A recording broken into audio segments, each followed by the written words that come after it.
Welcome back to the 2014-2015 Masters of Nerd Series, the 24 hours of Spa-Francorchamps, supported by Blue Flag Racing here. It is the 11th day of January 2015. Just an hour left in the 10th day for America. Halftime of the 12-hour race. Of course, this halftime, we don't stop and go to the locker room for a rest. We carry on.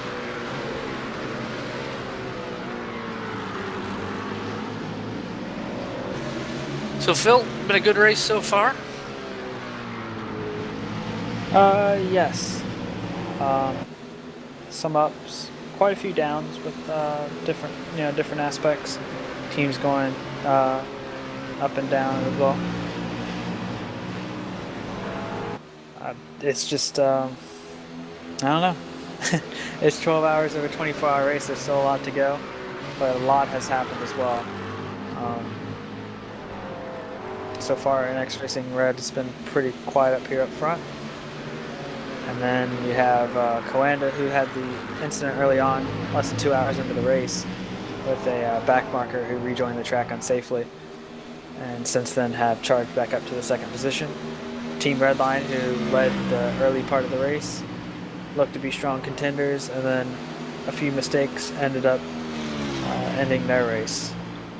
So, and that's really been the top three teams. You also had GT Ross, who led quite a bit of the race, and they also lost their car due to simple mistakes. But it's simply one of those things where we really don't know what's going to happen next. Pretty exciting in that standpoint. There's battles all over the track. We actually have a battle right now for the 19th position going on. Actually, I'll flip to that while I talk. But it's just I don't really know how to put it into words. It's been really good so far. And as I see the clock count down, 4, 3, 2, 1, 12 hours remaining. 12 complete. So halfway, Phil, how about we go through of all the positions? Sure. So, we have first in X Racing Red, followed by second Coanda Simsport. Core Motorsports strongly in third, been pretty quiet all day. And X Racing Blue in fourth. Glacier Racing driving the heck out of the 4GT, currently in fifth. Iberica Racing Team and sixth, followed by Virgil Racing, who just had their connection lost but have come back and they're now in the seventh position. Team Kimura 2, which just had an incident with a back marker, currently in 8th position. Rackles Online 2 in 9th, Pure Racing 2 and 10th. And then we have the Mad Cow Racing 2 car, currently in the pits, doing the scheduled pit stop. Then we have R4R Motorsport in 12th. They just overtook Mad Cow Racing, who's in the pits. Phoenix Motorsports now up to 13th. They fell back as far as 30th. Vortex Sim Racing up to 14th. They fell as far back as 30th as well. Pure Racing Team 1 currently in 15th. Racemore Kraut Racing in 16th. All-Star Racing Team in 17th. I'll skip through a little bit here. New World Sim Sport Scarlet, they fell back and now they're charging back through. They're in 20th position. Pure Racing Team 3, we've seen them throughout the race. They're in 23rd. Flux Racing Team, who ran out of fuel not too long ago, in 24th. Kara Team Motorsport 2, we've had interviews with them, 25th. Team TTL, once again, interview with Dylan Sharman a couple times, currently in 26th. Let's see, number 129 car, the GTRS Azure car, currently in 32nd, but I think their race might be over. They just had a huge incident not too long ago. Team Kimura 1 car in 36th. Ham Endurance Team, they had a massive accident, and they are 41st. And then you have the other GTRS orange car, who's had an incident, and Mad Cow Racing, their number 1 car, 44th, and Vortex Sim Racing in 45th. Every car after that, which you'll see well, you would have seen on the final page. Well, they're all retired from the race, including Team Redline, GT Roast Orange, Trinity Motorsports 3, GT Roast Silver, and New World SimSport 2. All of those cars have retired from the race, unfortunately. As we see the New World SimSport Scarlet car off the track.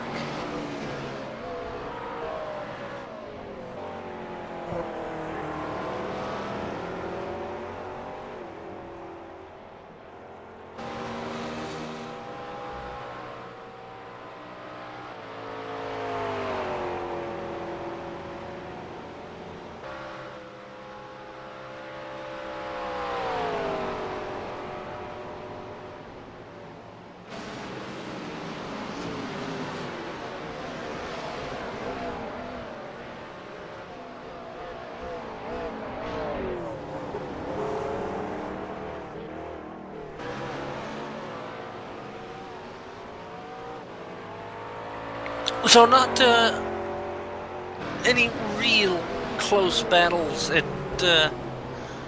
this point on track. Everyone's fairly spread out. Well, GTRS, Orange, and Mad Cow Racing, 8 laps separate on pit stops, second and a half adrift. But one thing we've noticed all throughout our time doing sim racing, Phil, is even if during the middle part of the race everyone has long gaps, they find a way to come close at the end of the race. Yeah. I mean, as fast as the gap was created, in 12 hours, the gap can certainly shrink. Coanda now, I think they're actually on the same, well, not yet. They're still 2 to 3 laps off strategy with the next Racing Red. But once they get on the same strategy, I think that they're going to be able to push a little bit harder. And I think that gap may come down a little bit.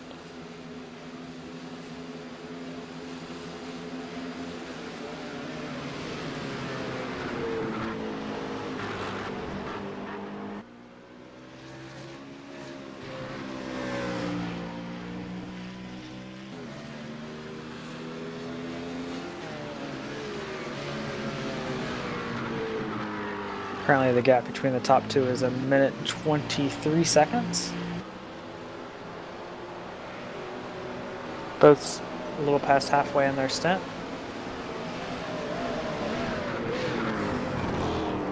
Coanda will be pitting 2 laps before the next Racing Red.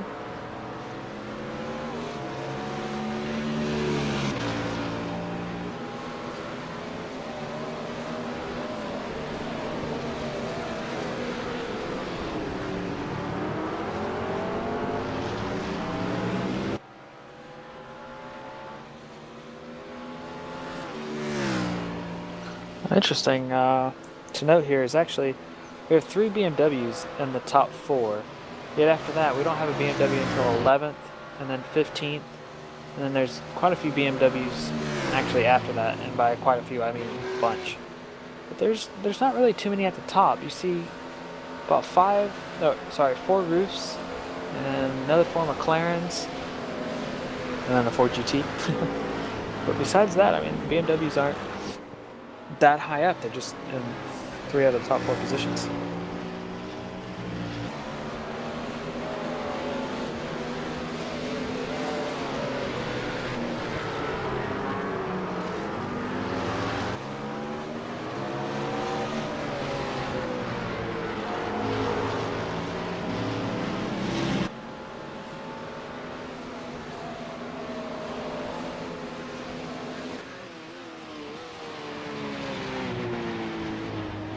Since we're showing the top 2, might as well show the 3rd place, Core Motorsport.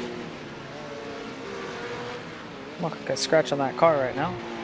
Doing a great job. Core Motorsport having a nice, consistent season so far. Great performance at round 1 at Road America. Decent showing last round at Suzuka. Yep, 4th place finishes at both. So they're just a quiet team that just rides out, and obviously quick, the 3rd. They just do their own thing. Nothing but respect for that.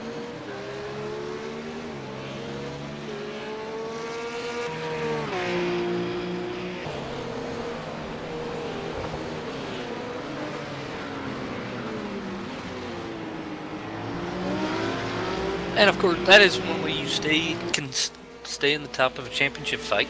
You just be consistent away. Also hearing that both camera teams having no off-track strikes. Oh, that's very good from them.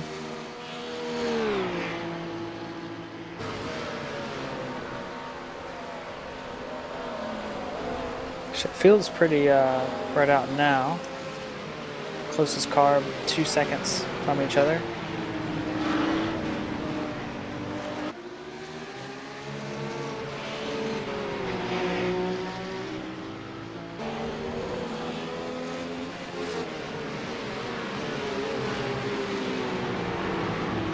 Actually, they're one of the closest battle has to do with the slow Finn's car. If you remember that car, it's I don't know, it feels like it, if you touch it, it would explode.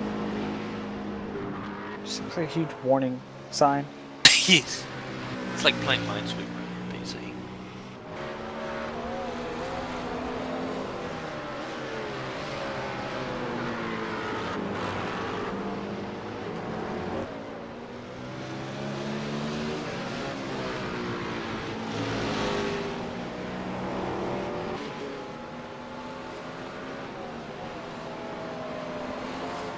Yari Coca-Cola in the Slow Fins number 38 BMW GT3 Z4.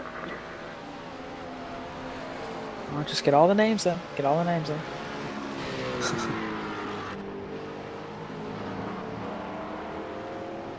Actually, I think I know what to do now. Alexia Loma is 3/4 of the way through the track.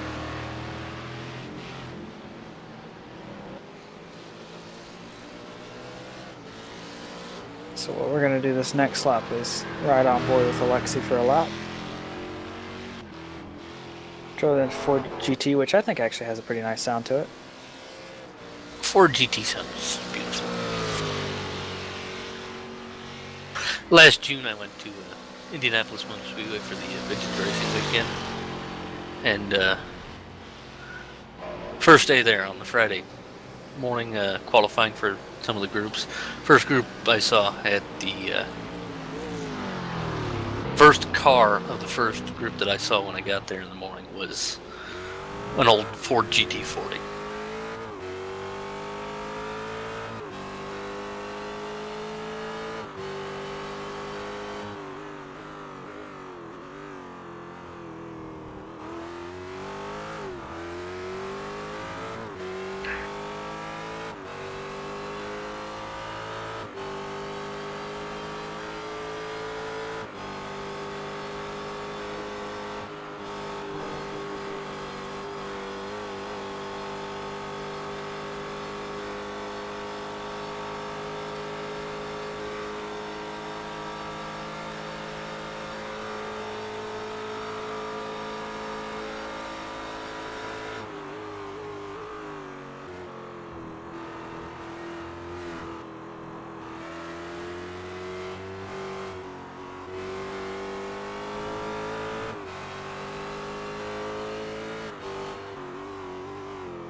Saw the lap there by Alexia Loma for the Ford GT.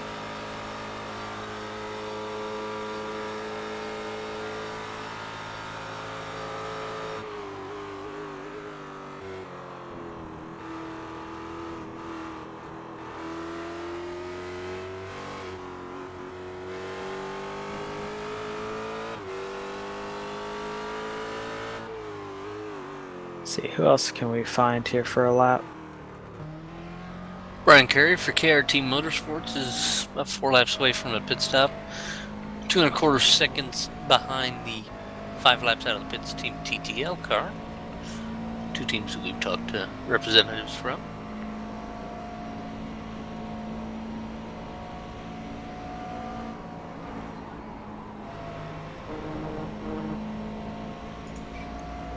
Team Comer 2 is who we are looking at right now, which as soon as I find them on the real iRacing. P7, Simon Trendle in the car, with Trendle having done 98 of the team's laps so far, Mohammed Patel having done 103, and Ben Tusting having done 104. 3 drivers having done the race for them so far. So far, Yeah, they've split it up pretty evenly, actually. if they had 3 drivers, most teams having 3. So far, 5 drivers having been used for Team TTL, NWSS Scarlet, Flux Racing Team, NX Racing Red, High Revs Racing. GTRS SST Silver had 5 drivers, but they're not turning laps right now. GTRS Azure not turning laps now, having used 5 drivers. Trinity Motorsports having used 5. 5 for Ham Endurance Team, 5 for 8 or 80, 5 for Slow Fins, 5 for KRT, Cranks Racing, and AB Racing Black. Following teams have used 6 drivers: GTRS SST Orange, GTRS Orange, Coanda Sim Sport, Last Lap Motorsports, who have retired, and Vortex Sim Racing, number 114, and Sim Racing Portugal have all used 6 drivers, and if I remember correct, 6 is the maximum. Yes. Actually, I've only counted 5 drivers for Coando. Who is their 6th driver? You have Martin, Jorn, Andre, Marcus, Renz. I got Marcus, Renz, Jorn Jens, Martin Kronke. So Marcus Andre. Lenderman doing 23, Renz Broekman 56, 81 for Jens, 55 for Kronke, 54 for Klaus Kivekis. Oh, Klaus 38. Kivekis. How could I forget? 38 Andre Butcher. Okay, so yeah, they're keeping themselves nice and fresh as well. So most teams using 5 or 6 drivers. Jorn Jens has done 81 laps, Renz 56. So fairly even so far. Marcus Lenderman currently in the car and on his 23rd lap. This Team Camera comes up through the chicane. Again, running position 7, 17 laps since our last pit stop. Yeah, they're only on their 305th consecutive lap. No big deal.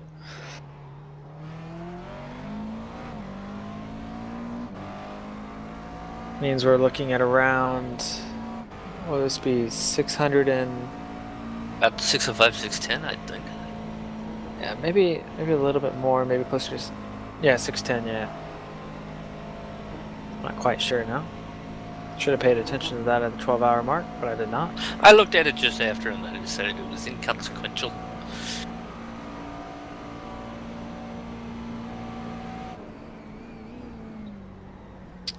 Roloff in IRC has asked, is there any more distinct timeline for Nordschleife than soon?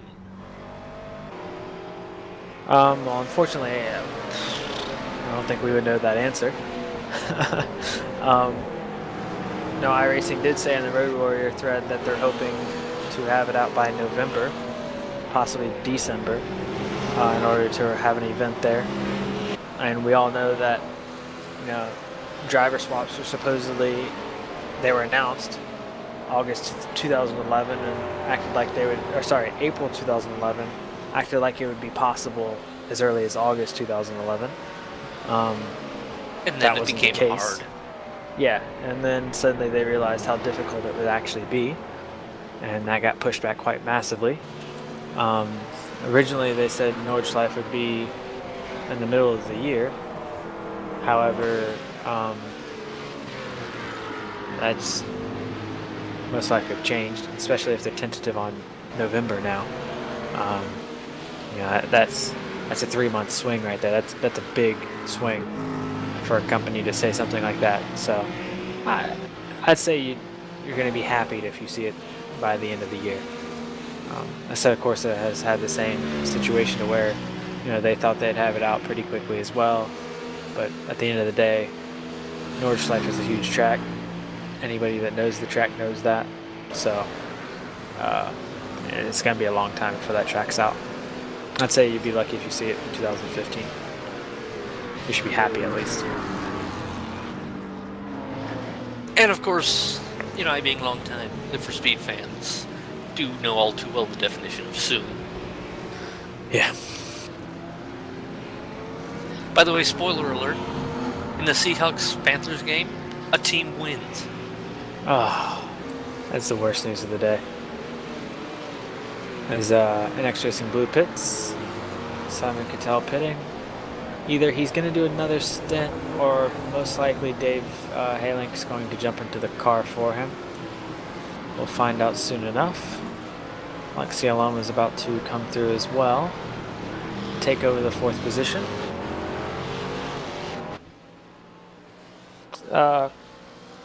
Quite funny actually that NX Blue car and NX Red, they've actually kind of now, they're not on the same strategy. They're 2 to 3 laps apart. And funny enough, NX Blue is actually on the same strategy as Cohen to SimSport. And it looks like Cohen is trying to chase down the strategy of NX Racing Red. So it's a little cat and mouse going on right now.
See NX Racing Blue car comes out, Simon Cattell still in the car. We see Michael Morrison here for KRT Motorsport 2.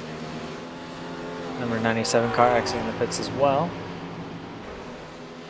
And we see a really fast Pure Racing Team 3 car. Looks like they're going to make a move on NX Racing Blue here, which is probably frustrating to Simon Cattell and NX Racing Blue simply because he's on fresh tires. So that pass is going to live for maybe half a lap.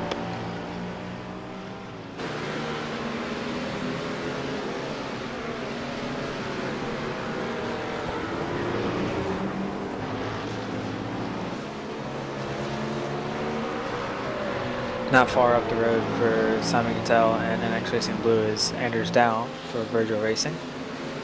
However, I'm not quite sure the last time they pit due to the loss of connection.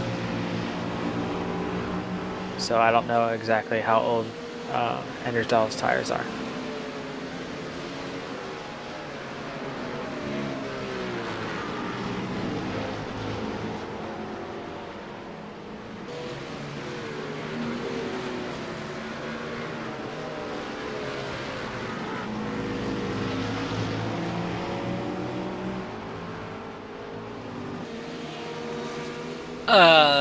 Harold Stadler for All-Star Racing Team has gone off at Lacombe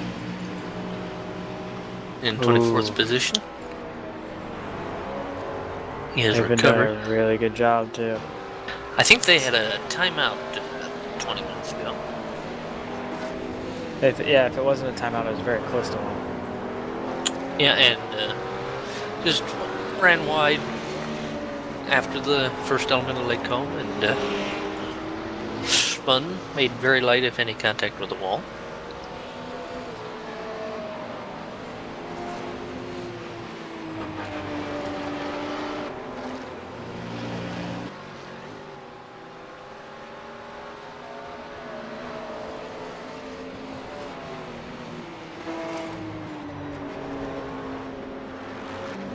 Yeah, it looks like that car is still handling okay. Maybe a little, well, quite a bit of front downforce loss, but if anything in that car, it's probably not a bad thing.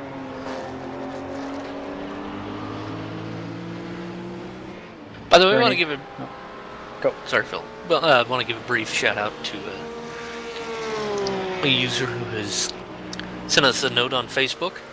Stuart Vaughn from down in Aussie land, I believe. Sent us a message saying, just to let you guys know, you are doing a fantastic job with the broadcast. Your website looks absolutely brilliant. Live timing, team lists, car images, links to social media, it's all there. Very professional. He says, keep it up. Yeah, thank you for that. That's what I like to hear, actually. It motivates me to keep going. He did ask for a halfway update post on Facebook. The man, the myth, the legend, Mike Booth is working on that as we speak. Yes, and for all you Supercross fans out there, just want you to know that the 450 main is about to begin right now.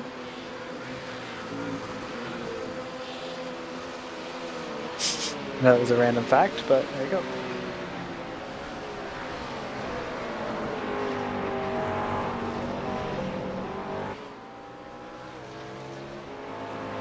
Also in that halfway recap Facebook post, Boothie will be including another code for 2D Viewer on Igp Manager. Yes, so feel free to go to facebook.com/Master of Endurance and just keep mashing F5. Yes, and when that pops up, which should be soon, I believe, as we're looking at Coanda SimSport and the pits, Marcus Linderman's going to stay in the car for them.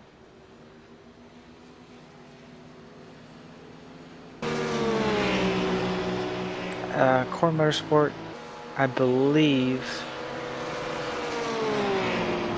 yeah, they're not going to challenge them when they come out of the pits. Yeah, Coanda SimSport's already off, and as you can see, Core Motorsport's just entering the final corners now.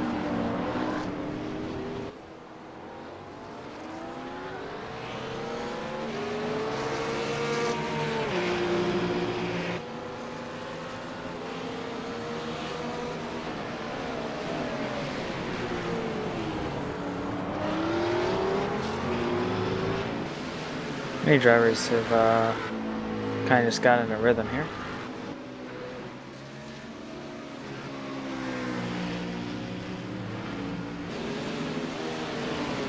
And no, I'm not just saying that so I can watch me some Supercross.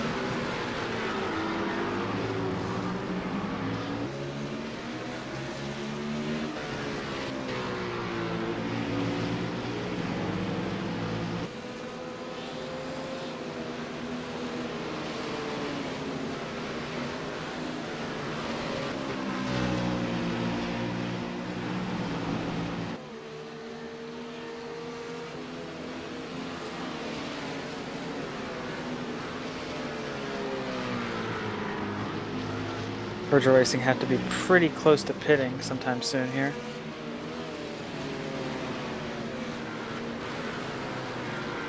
So I can tell, well, he actually didn't catch that last lap, but he has been catching this lap.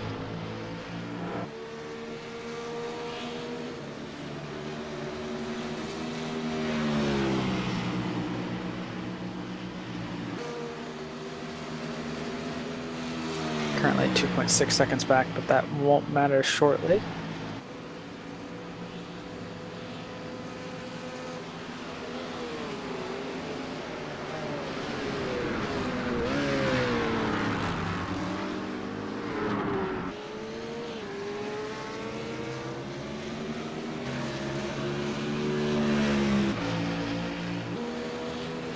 Yes, just gained a whole second on that last lap.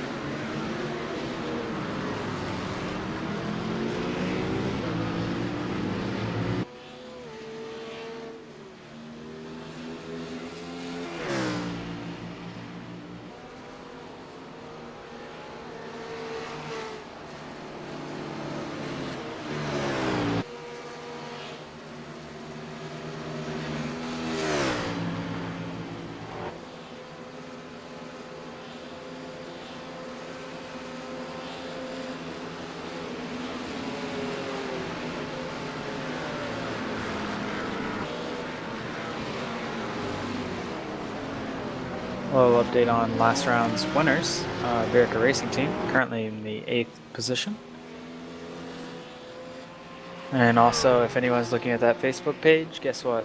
It was just posted. So if you want to run over and get that IGP code real fast, punch it in, get you a free subscription to IGP First for a one year. in gets it. Yep, so you better go fast.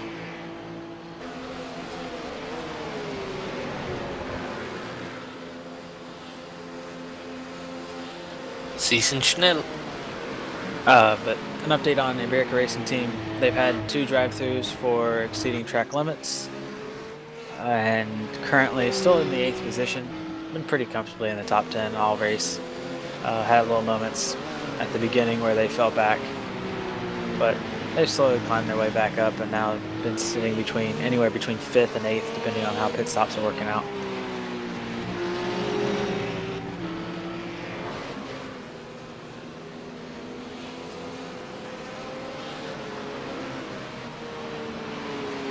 Actually, a big surprise from them last round. We saw during the race and then after the race how they actually had pretty much everyone there watching the race with them. They had a crowd of people, TVs all set up with the race going on. It was a real cool thing they had going. I don't know if they're doing the same thing this race.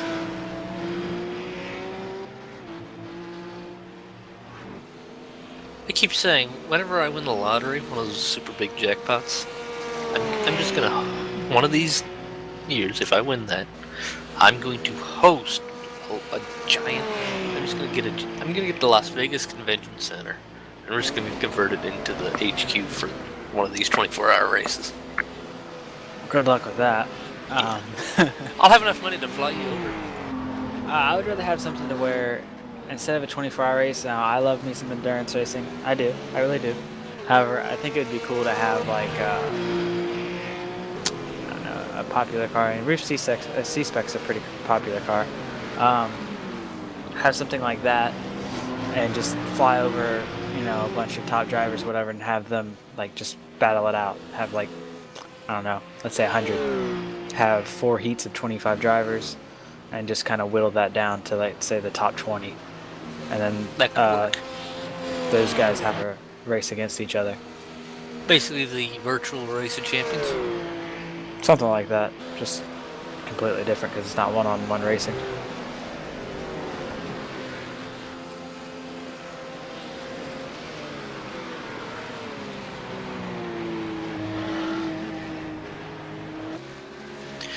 Dream Factory, 24 minutes ago, tweeted half of the race, P30. Starting on P59, connection problems, DT, pitting in first lap, still in the race. It's the spirit you need in this type of race. And currently actually in the 28th position. You see the red, dangerous-looking slow fence car back there. There in the 29th position, about 3 seconds back. That's actually the closest to... Oh, no, sorry. I have lied to you guys. That is not the closest cars on pack. Or in the race right now. It's actually these two, half second back. Simon Cattell has caught up to Anders Dahl, Virgil Racing. However, I believe Virgil Racing has to be pitting sometime very, very soon. No, not this lap. Therefore, Simon possibly has a shot at him in this lap here. Gained a second the past 2 or 3 laps. And by that I mean a second each lap.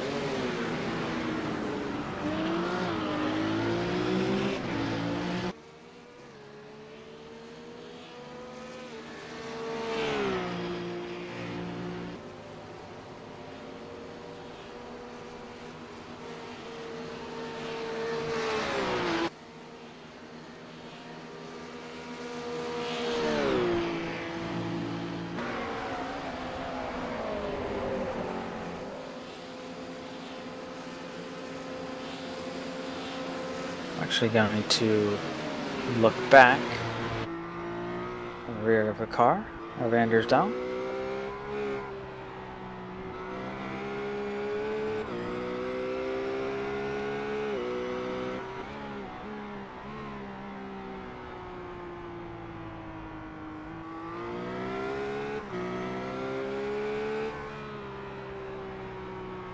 Just got word that the Core Motorsports number 33 has just acquired some damage to the right side of their car.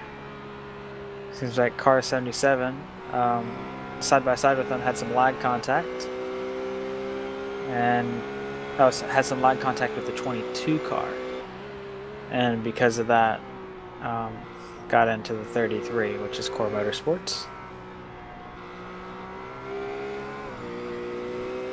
However, Core Motorsports still going. Doesn't look like they're too harmed by it, actually, which is good news.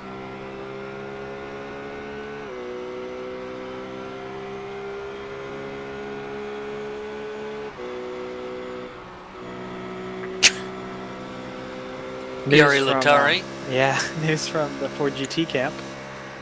Humorous. Good morning, IRMOE people.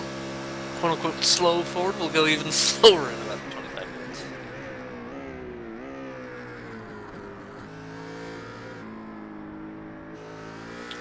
I failed to see how it could go even slower. I mean, fourth only? That's pretty slow.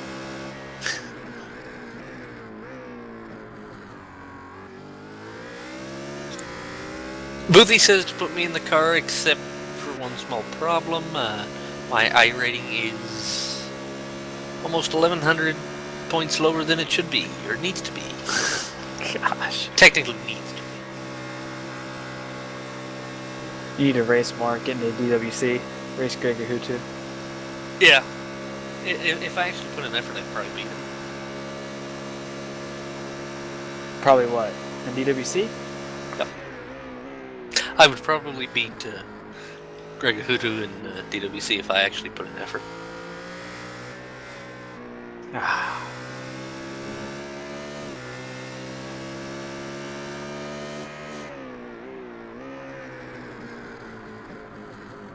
actually surprised here how far Anders Dahl is going.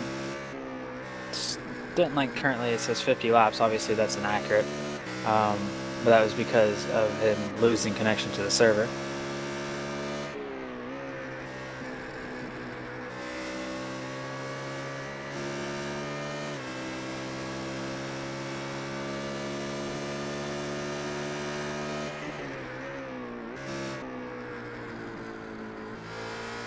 Surprisingly not tired right now either. So let's look at number 77 car has been losing a lot of time lately. So let's look at him. Being overtaken by the slow car. Currently they're getting caught up by the Dream Factory. See that McLaren in the background? The dark gray and purple.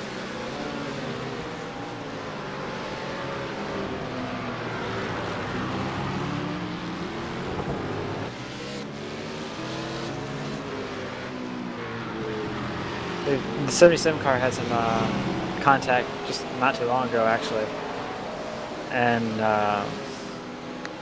that's actually what damaged the side of the 33 car. So possibly just damaged their car even more. I know that they had a little bit of damage prior to that. Maybe it's just aero damage slowing them down on the straights. That's just allowing Dream Factory to catch up. Also, the fact that Onboard Motorsport are on much older tires. Should be pitting very soon, within the next 3 to 4 laps.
And go on board here with the Dream Factory car. They're gaining massive ground on Marlboro Motorsport just ahead of them.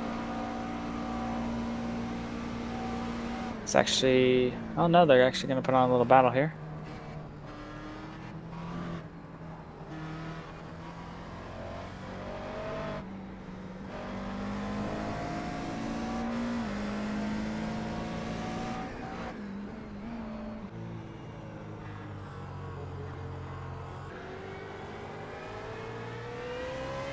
Pretty easy pass there by Dream Factory.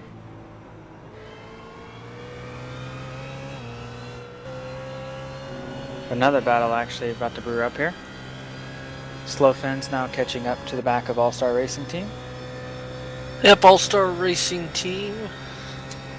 I just had them on the list. All-Star Racing Team 4 laps out of pit lane. Slow Fins just fresh out of pit lane.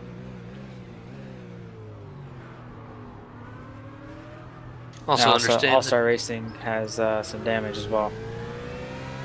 Also hearing that car 78 is being given a drive-through penalty for repeated off tracks at Blanchimont.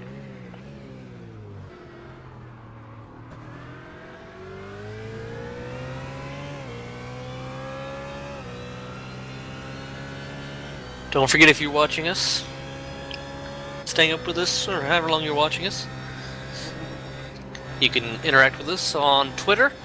Use the hashtag IRMOE. You can also join in some live friendly chat. It comes and goes, but it's always there. irc.gamesearch.net channel hashtag MOE. And also like us on Facebook, Masters of Endurance. Get in touch.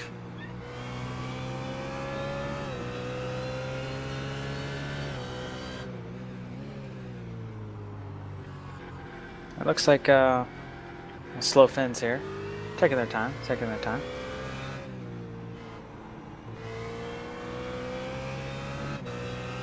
Cracks Racing Team posted on Twitter a nice image. One of the Athens Gomez Silaban. I can't read the whole. Okay, there we go. Athens Gomez Silaban. 109 Cracks Racing Team made it halfway through the 12 hours. Posted a picture of Romer Alcala at the wheel.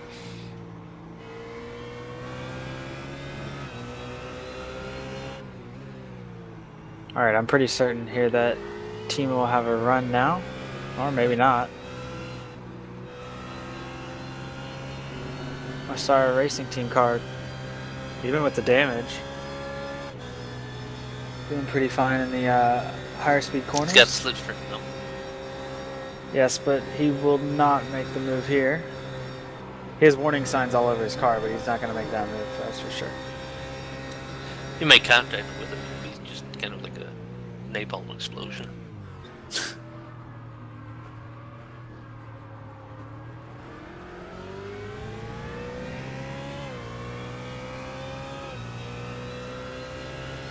It's kind of funny, actually. We had an interview with the Slow Fins guys, and or actually one of them, and you know, they're just sound like a few older Finnish drivers, some definitely younger, and you know, they're just having fun, cruising around, doing a good job. I mean, they're at a pretty competitive pace. They did a 2:21 last lap, and there's people in the top 15 doing 2:21s. So, I think he just got to slow down as well.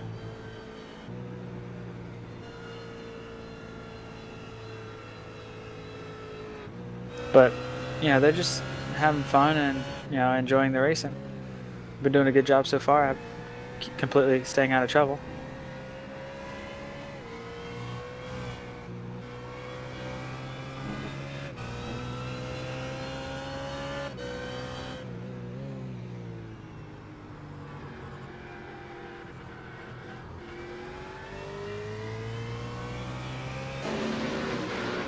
We have the Core Motorsports car just entered the pits. Niels Koch gonna take over the car here.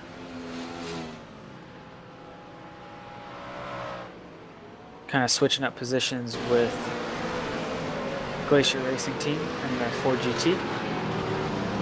Each time a pit stop happens, they're kind of taking over for each other. So interesting to see how that's going to end up at the end of the race.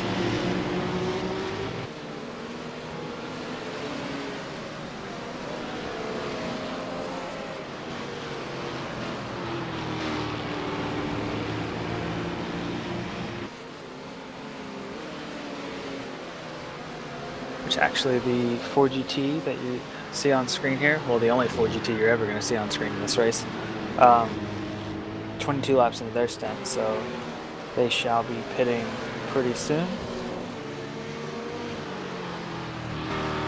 In the next 4 or 5 laps. Now we have Core Motorsports just came out of the pits. Simon Cattell for NX Racing Blue had a nice run down Kemmel Straight, was able to get past. However, I don't think this is going to last too long.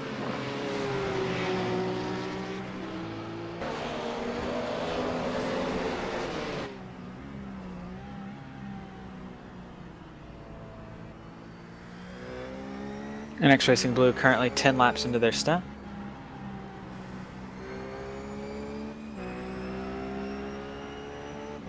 Core Motorsports just fresh out of the pits, 10 laps on the tires. It's roughly, I'd say probably roughly 8/10 of a second, 9/10 of a second. A lap worthy.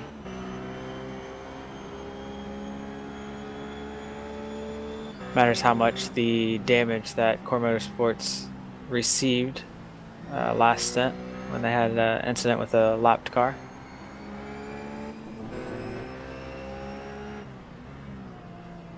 How much that damage actually affects them in pace terms.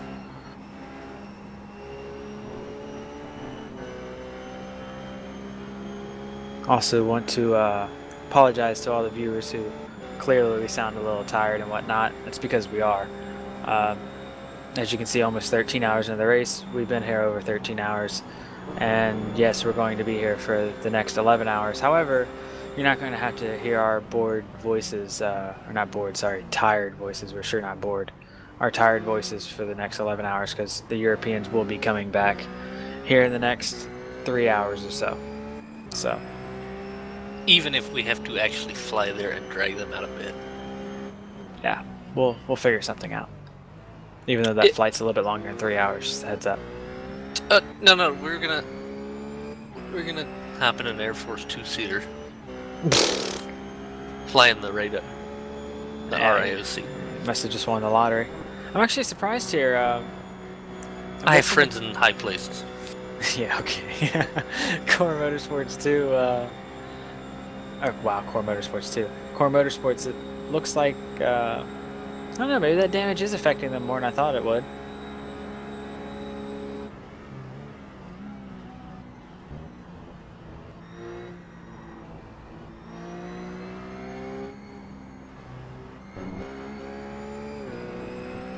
Maybe Nils is just getting used to how that car is reacting with the right side damage. Probably a smart thing to do, just lose, half a second now or so and then be able to gain time later.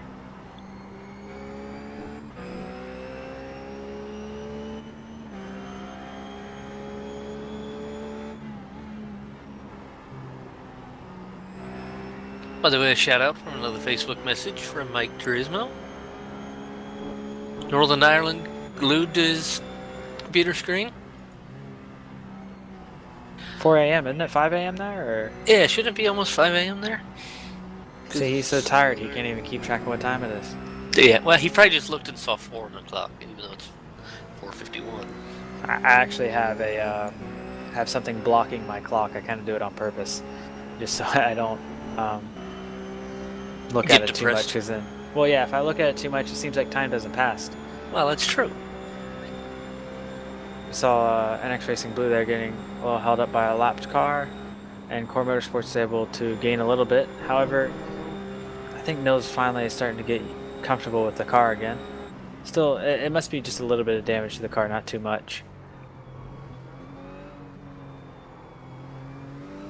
so we should see a battle here soon. Nils stays close enough.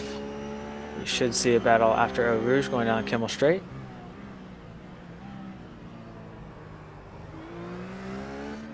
He's definitely stayed close enough here.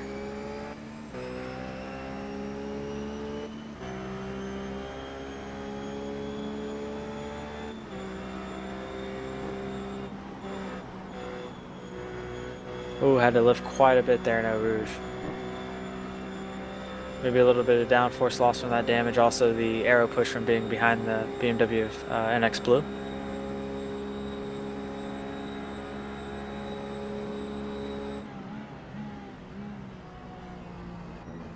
For those wondering, we have 44 cars still running. All positions between, well, 45th and 59th. The 60th car is a duplicate. We've already explained that earlier in the race. Don't really want to go through that again. However, 15 cars have currently retired from the race. This isn't too bad. A quarter after past halfway.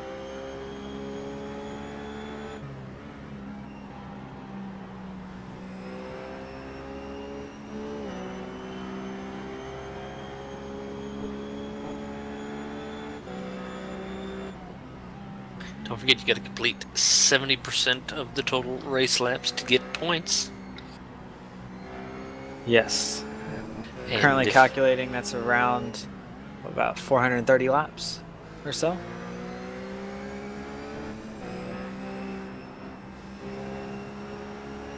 Currently rounding, the leader is on lap 322.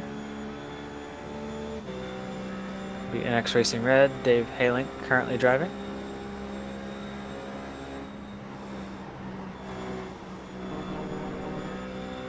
Nils Koch for Core Motorsports had a good run at a Paul Frere, but not enough to make the move before Blanchimont.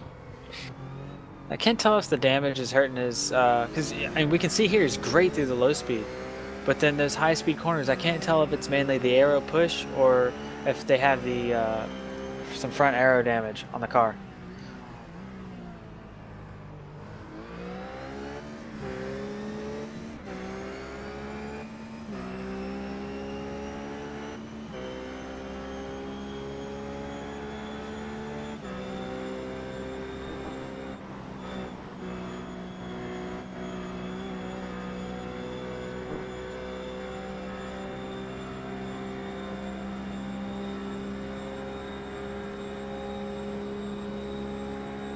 Once again, same situation here. Actually, this isn't even the closest. Well, it is kind of the closest battle on the track. Here's another one right here. If you were wondering why the times are so separated, that's because the number 53 car just exited the pits. And CTC Racing have as well, from what I can tell. Oh, sorry, no, they're 9 laps into their stint.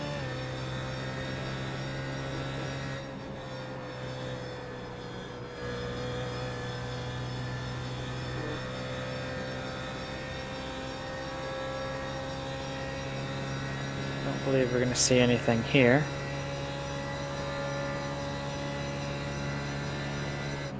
Team Camaro car does have the fresher tires and therefore should pull away in the coming laps. Just a note for viewers out there, whether you race in iRacing or not, or race GT3 or not, these cars actually have quite a bit of tire degradation. And over the course of the stint, at least here, you can lose as much as 2 seconds, if not more. So that's played a big role so far in today's race. For really all 4 cars, as you see, looks like Simon Cattell just let Nils by, or Core Motorsport by. Maybe they felt as if they were holding him up. Simon Cattell is like that. If he feels that he's holding you up, he will let you by. A strange thing, but with 11 hours to go, I guess it's not that strange. But back to the point I was making is the GT3 car is very, very sensitive to tire wear and whatnot. So you could see a drop of over 2 seconds during the course of the stint. That's playing a big role today with, you'll notice when we're talking about battles and whatnot, we'll talk about how certain cars, how many tires or how many laps they have on their stint and whatnot. And that's really going to determine how fast they are versus the other team. Which, as you can see here, yeah, it's definitely aero damage for the Core Motorsports car.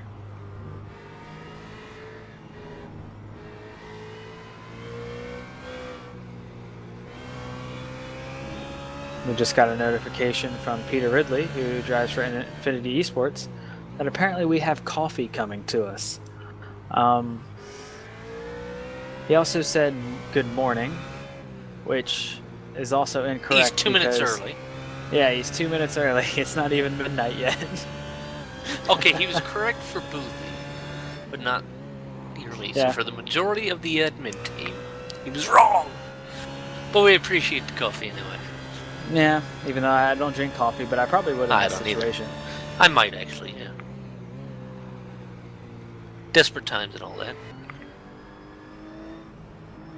Wanted to point out there was a pass for position there. The Slow Fins car just got around All-Star Racing Team. And also, Boothie wants to note that that coffee is for him because he drinks coffee. So, Is that number 2 actually car spinning? coffee or something? Just lost the rear tires there. Oof. Almost had another situation there exiting turn 9. Really not a fan of how some people rejoin the track there. Yeah. Oof.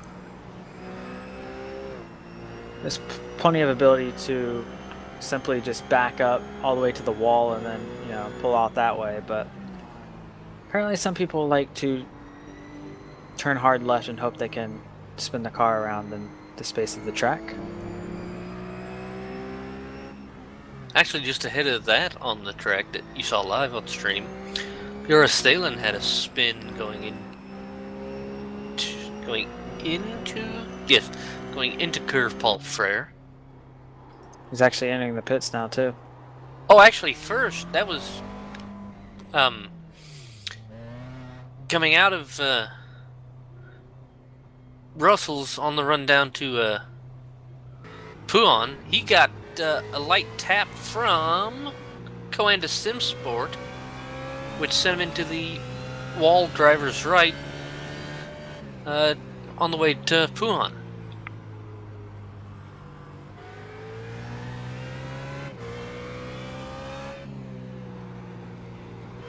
It was car 79, Jura Stalen, Phoenix Motorsports.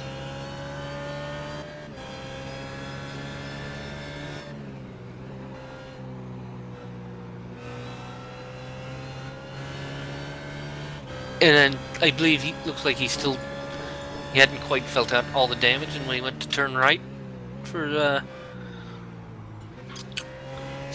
Fanges, just stepped out on the grass a little bit, got loose, and clouded the wall again. Seeing Isaac Price just joined the server, so he's back awake, 5 a.m. his time. Dave Haling still driving the car. I don't know if PJ's going to get back in for a stint or if Isaac's going to jump in the car for NX Racing Red.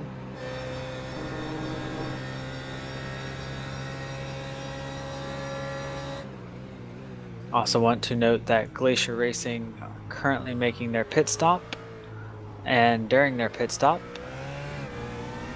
supposedly the person who's going to slow them down massively, Yari Latari, has entered the car.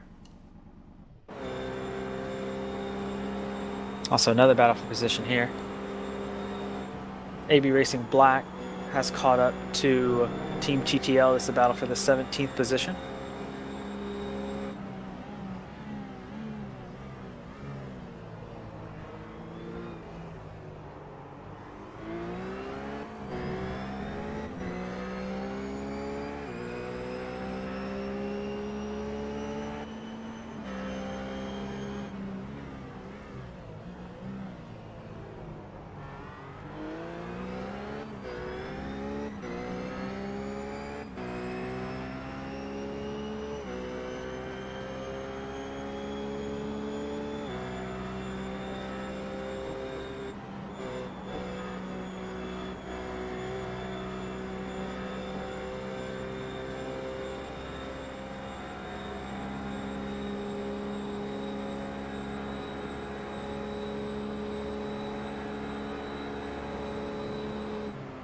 For the record, part 4 is still processing on YouTube. It'll be up soon. We're watching this. Oh, sorry. Just subscribe to us on YouTube. YouTube.com. Look for Masters of Endurance. Our channel. Subscribe to get notified as soon as they up. The Battlefield. Yes, battle between AB Racing Black and Team TTL.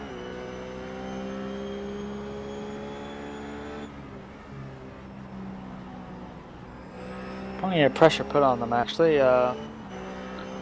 Team TTL are 25 laps into their stint, so they're about to pit probably next lap, while AB Racing Black is only 4 laps into their stint, so they're pushing. They want to get around Team TTL as soon as possible.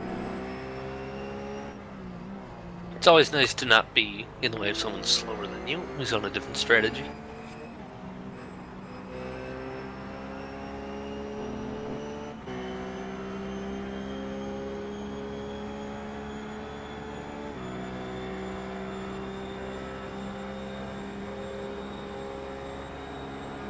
Team TTL actually have been charging through quite well, but there's such a basically gaggle of cars. Oh, as TTL pit now, between 17th position and I'd almost want to say as far back as 25th position. And when you make a pit stop, you fall all the way down. So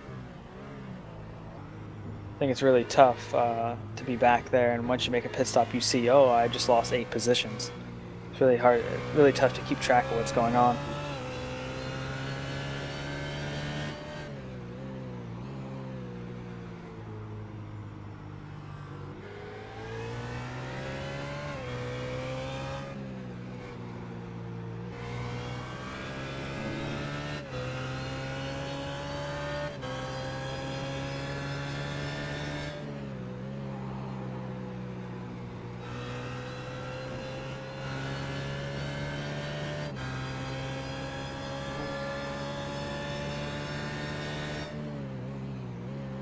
Back to battle for 3rd position between Core Motorsports and NX Racing Blue. Where Glacier Racing has pit, they're now in 5th position, 26 seconds behind this battle. Looks like Core Motorsports now getting into the groove, slowly pulling away from NX Racing Blue.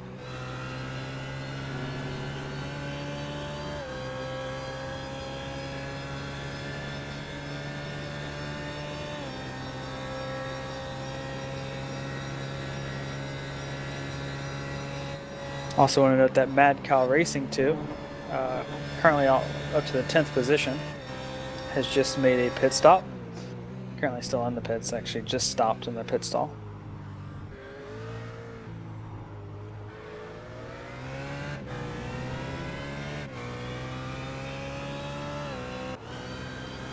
Actually going to stay on board here as we have another battle for position. Number 53 Camaro car. And number 92 of High Revs Racing.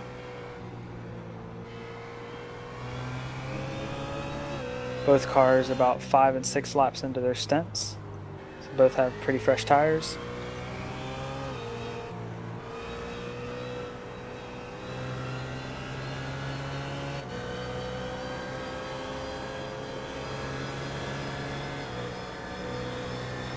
High Revs Racing. Oh, they're letting by the leader, NX Racing Red. Both teams there pretty respectful under blue flag.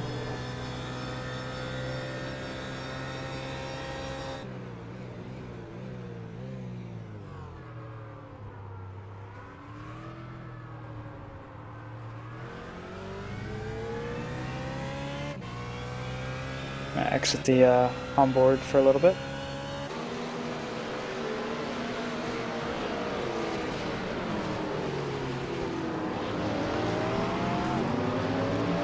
Race More Current Racing giving us an update via Facebook. Currently P15 on track. They say it runs as planned. Our Z-Force still has no scratches and we maintain our position in top 20. Current driver for Race More Crowd Racing is Stefan Ullman. I currently am in the 15th position. They could have said top 15. Yeah. They've been just really in cruise control for most of this race.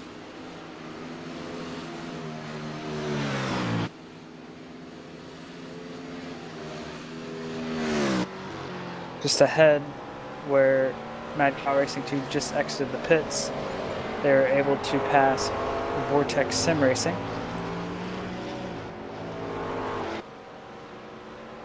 And don't worry, it's the Mad Cow car that's ahead of Vortex Sim Racing, not the one that's really damaged behind. So it's Mad Cow Racing 2. Yes. Apologies there for not clarifying.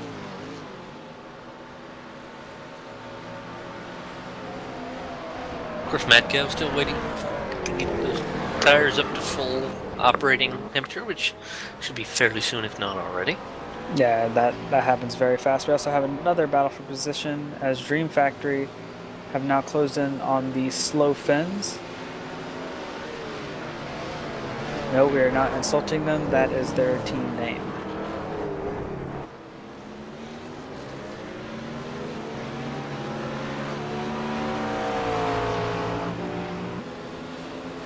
In the IRC chat, someone just said, Mad Cow, wow, cow, wow.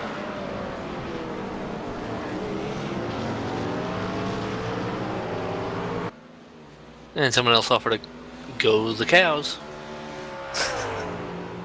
It's one of those situations. It was like the Nylon Cat or Glacier Racing's 4GT. Something we can easily root for. It's going to be Mad Cow Racing. Just today. because it's a cute skin. Or it's cool or something like that. How dare you say cute? No. Yeah, it's a pretty cool skin. You know what I meant, I just couldn't. Yeah. As we see Dream Factory all over the back. Slow fins. We're not too slow right now. However, the Dream Factory car has been pretty strong here. Once we passed halfway, we've been making some moves and now into the top 30 and just continuously moving forward.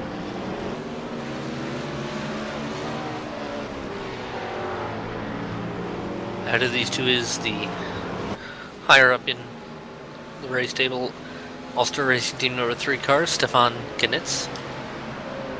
Yeah, now that Dream Factory's made that pass on slow fins, you can see just how far ahead now they have to go to find the next team, which is Hellenic Racing, 1 minute and 8 seconds ahead. It's a long drive. As we see, well, actually we don't see, Richard Hampstead just passed the Flux Racing team. He just, we saw him going to the pits not too long ago, so he has fresh tires.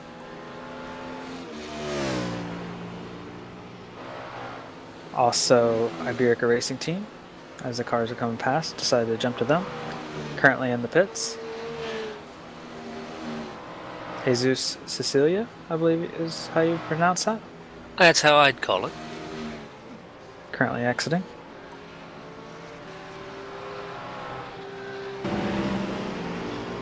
We also have, everything's starting to come together now.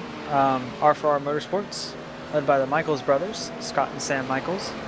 Scott currently in the car. He's actually been in the car for quite a while, if I remember correctly. Trying to chase down Dominic Kortum of Pure Racing Team 2.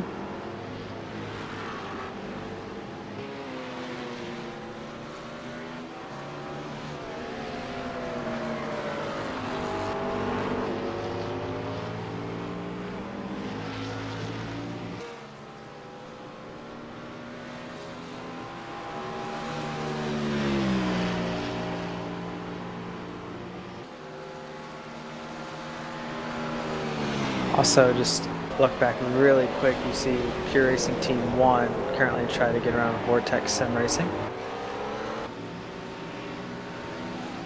I'll try to keep you posted on that as well.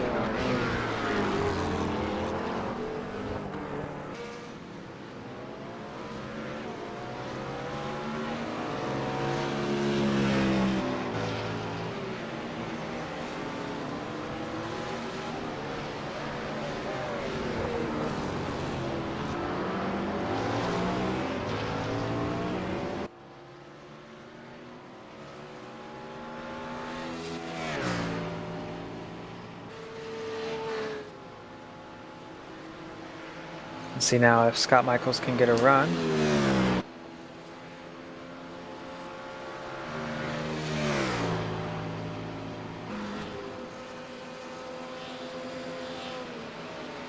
Doesn't look like he has any opportunity to. Currently looking at Pure Racing Team 1, just past Vortex Sim Racing going into Blanchimont. Seen quite a few passes there today, but thankfully teams have been pretty cautious and not trying to stay side by side. We actually saw that happen once with NX Racing Blue and which roof team was it? I want to say Virgil Racing.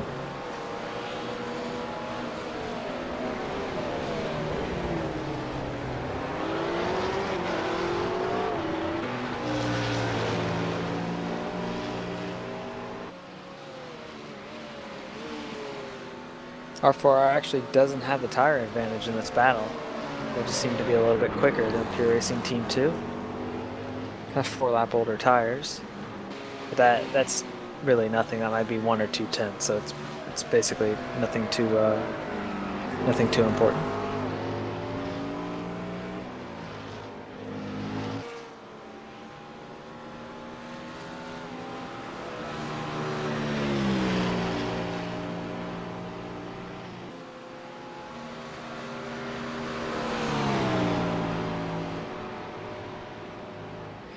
Closed in quite fast on the road to Blanchimont.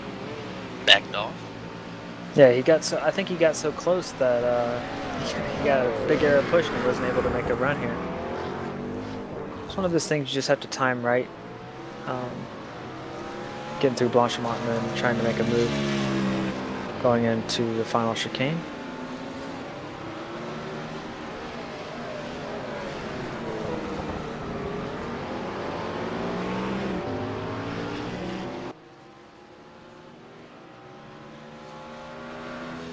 You'll also shortly see Jesus Cecilia for the Iberica Racing Team, currently catching Team Camara 2 with Simon Trindle currently driving. Don't worry, Simon, I almost pronounced your name wrong. However, I fixed myself when I remembered how to say your name. R4R looking around the outside at Lake Home. They can stick it, they'll have the inside for the second part, but can't make it. They have to make a run here if they're going to. Yeah, they're all, could he get the inside for Brussels? He's got it. It's one of those situations where you pretty much make that move three corners before you actually make it. If that makes any sense. Well, that sequence of corners, you have to actually set up something early because you want to make sure you maximize your momentum on the way to Brussels.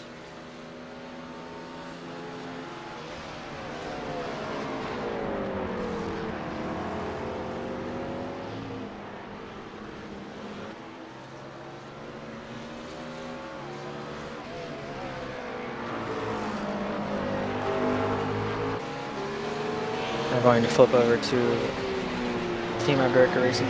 Wow, did it again. Iberica Racing Team. As you can see, their last laps are pretty different.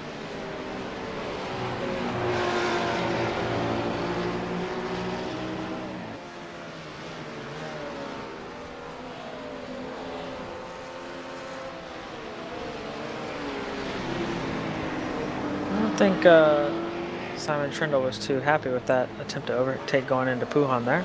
Kind of just slowed them both down.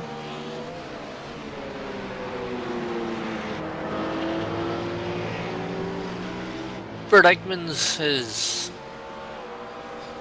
tweeted just now, early wake up, P24 again with the number 74 Flux Racing. He'll be soon double stinting the car for a complete morning. And he, in addition to the IRMOE hashtag, he also did hashtag coffee. Ah, another coffee one. Maybe he's getting some coffee from Peter Ridley. Apparently he produces coffee. As we see the Team Camara 2 car just getting passed by Iberica Racing Team.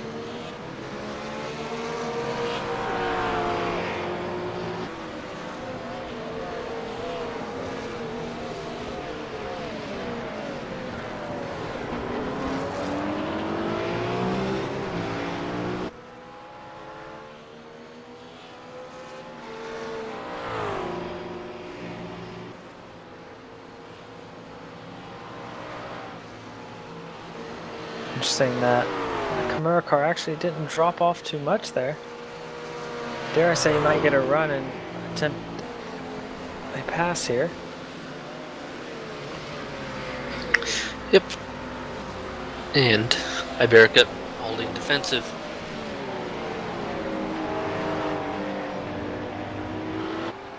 Keeps them in position for now.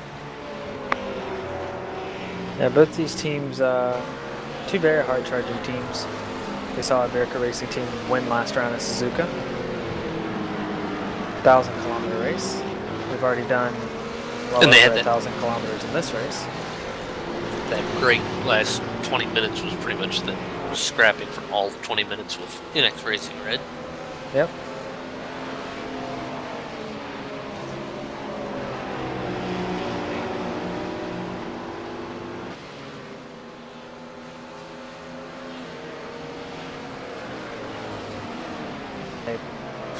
Wow, sorry if I let go of the button there. First round, Team Kimura 2 came from, I would say, probably the 52nd position after a spin early on. Ended up finishing 6th, I believe. So massive comeback for them. So both of these teams have charged through the field quite often.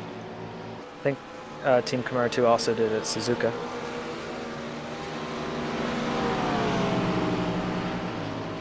Well, we're currently having to charge through some traffic.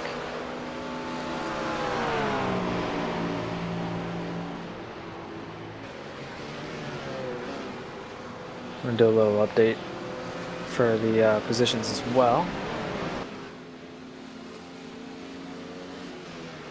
We see NX Racing Red currently out in the lead, minute 27 seconds ahead of Koena Sport, who are then a minute and 18 seconds. Or sorry, yes, a minute and 18 seconds ahead of Core Motorsports. It's your top three.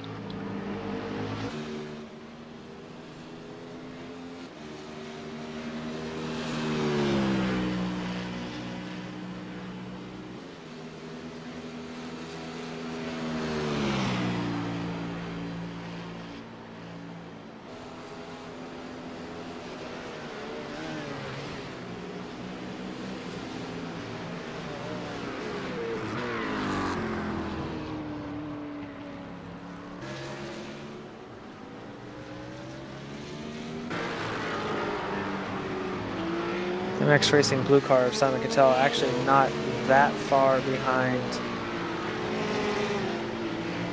Core Motorsports car still. It's kind of riding back there. I think the Core Motorsports car really got hurt by that damage.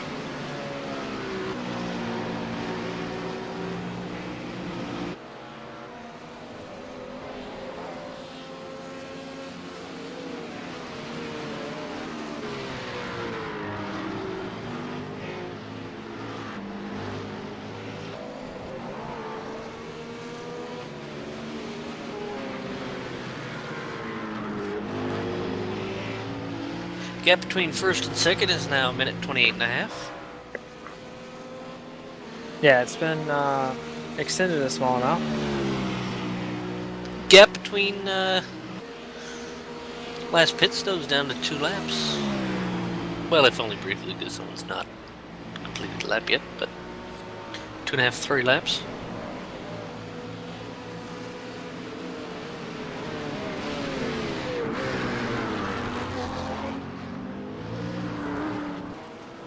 Oh, this is surprising, actually. Simon Cattell for NX Racing Blue is only pitting after 24 laps.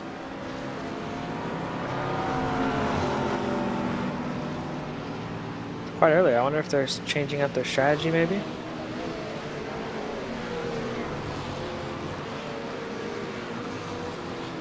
For those wondering what happened to Core Motorsports, you can see the damage on the right side of their car right now, currently on stream.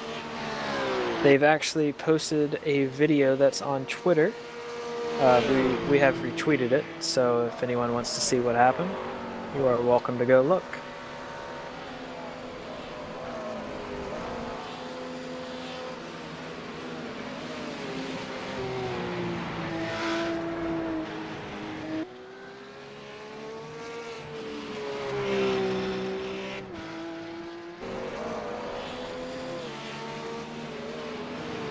Currently we see Core Motorsports is quite a long ways behind second position Co-Anderson Sport.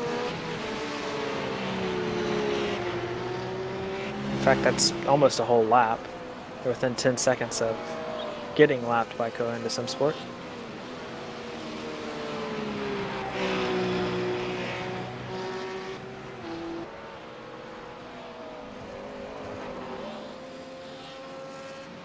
Then since NX Racing Blue has pit, behind Core Motorsport about 27 seconds to Glacier Racing and the lonely Ford GT.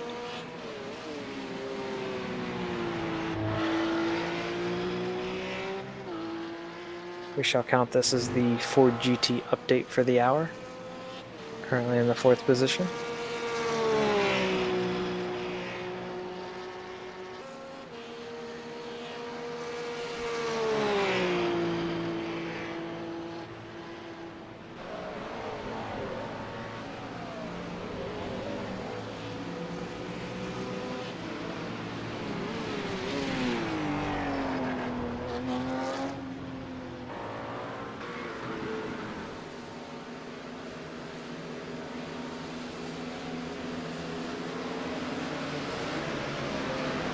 Currently have Trinity Motorsports and Infinity Esports possibly going to have a battle here before they pit. Should be pitting in the next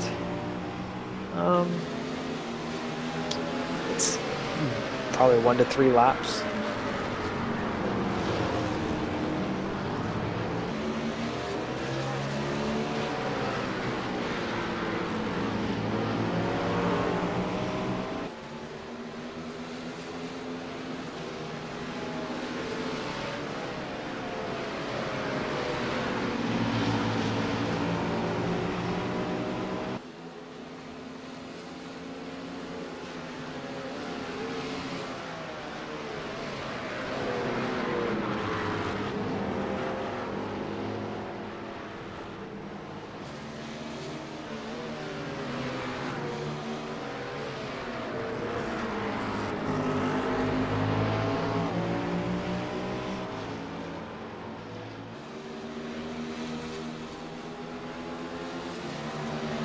And it's at about 10 or so laps go between Coanda, Car 18, and then number 79, Phoenix Motorsports. Actually kind of reminiscent of the 1998 Belgian Grand Prix, the incident, same part of the track between David Coulthard and Michael Schumacher, which no one quite officially knows what happened in that one back in 98. Some will argue two different things. Are you going to say that since it's a similar incident that we have no idea what happened as well? No, I'm not saying that at all. Thankfully, with iRacing, we can see replays from all sorts of different angles. Don't have throttle inputs or braking inputs or anything like that, but we can listen and figure it out. So we see Infinity Esports, Peter Ridley. Looks like he's going to be able to get around the Trinity Motorsports car this time.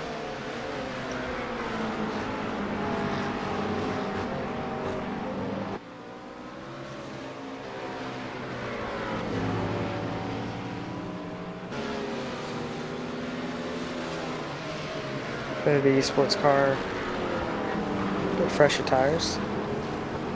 By that I mean quite a bit fresher tires.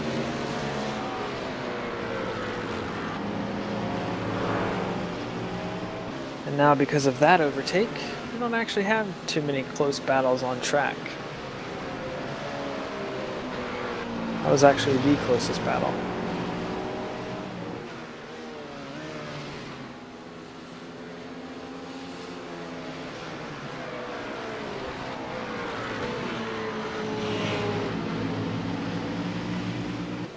Have the number 59 car, Pure Racing Team 3. They've been closing in pretty quickly actually on the car ahead, which is AB Racing Silver. Yes, AB Racing Silver. And their BMW. Pure Racing Team 3 on much newer tires. 10 laps newer to be exact.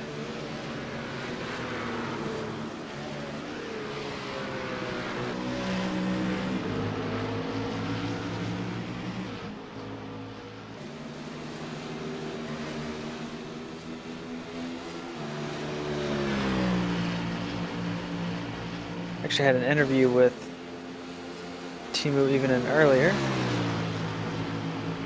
He was talking about soon he'd be getting in the car. About an hour and a half later. But he is in the car now.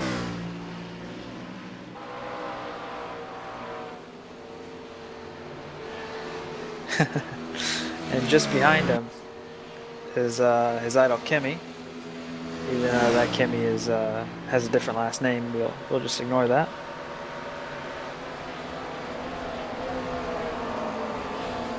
So Virtual Racing behind. Only 13 seconds behind actually, which is pretty great after their connection loss.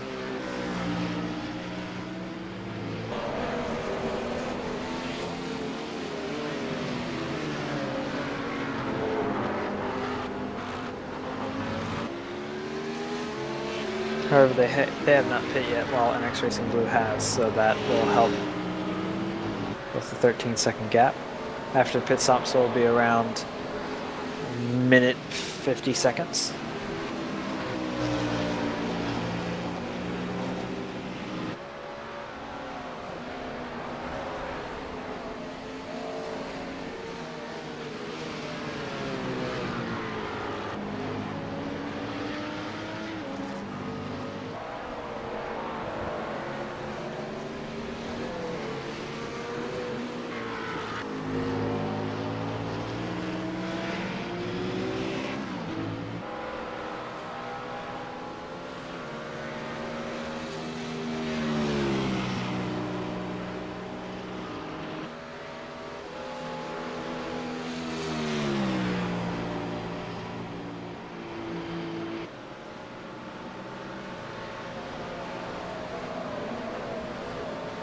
She gonna go on board with.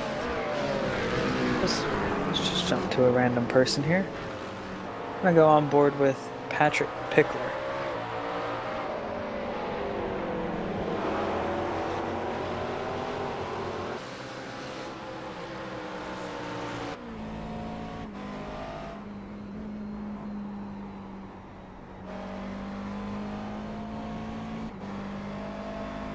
Pure Racing Team 1 car.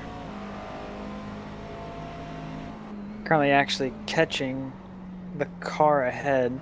So the car you see on screen just ahead, that is Mad Cow Racing 2.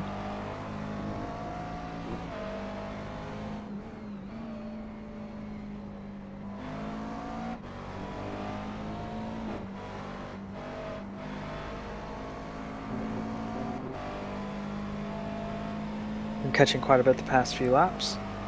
We'll see if he can continue to do this.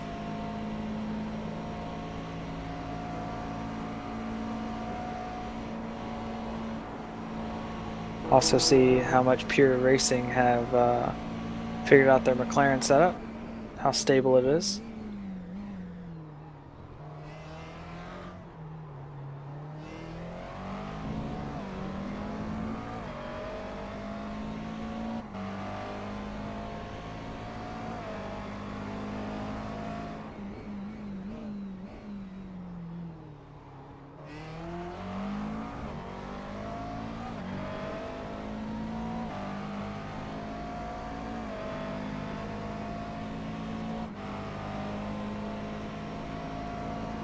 That last lap, flip to where you can see the comparison.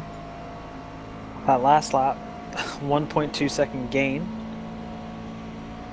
And just to note that there's no real tire difference. 3 laps, and it's actually Mad Cow Racing 2's advantage. You just heard a pretty early shift there by Pure Racing Team 1. You could hear the engine rev pretty loud.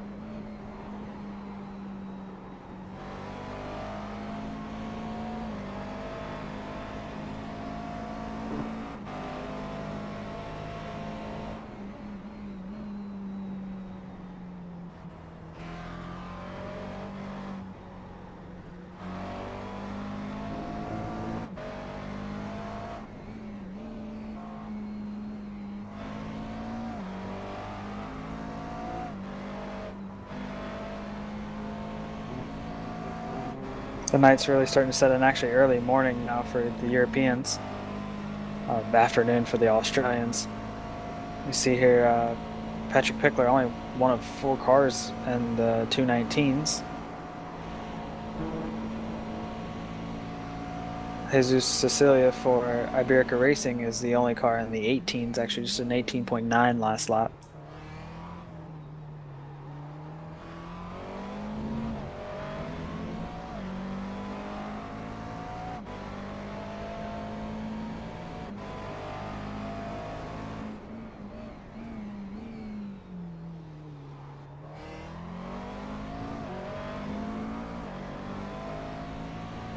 To get another half second that lap.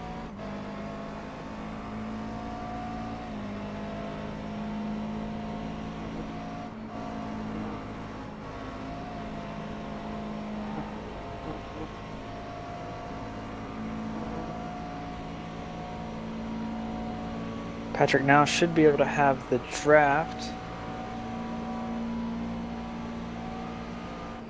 Interesting situation there. Glacier Racing car actually being overtaken. Funny part is though, they're not on necessarily older tires, but the same tires actually.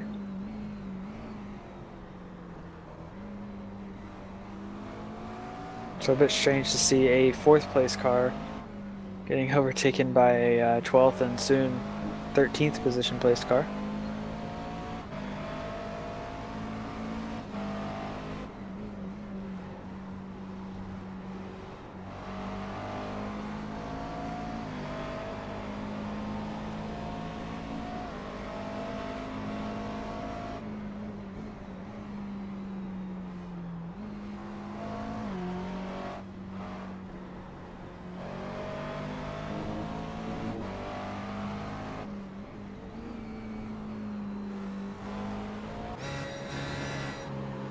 Another battle here further back.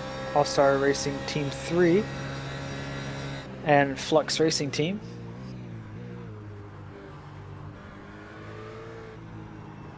Remember I said only 4 teams in the 19. Well, as you can see, All-Star Team 3 is also in the 19s.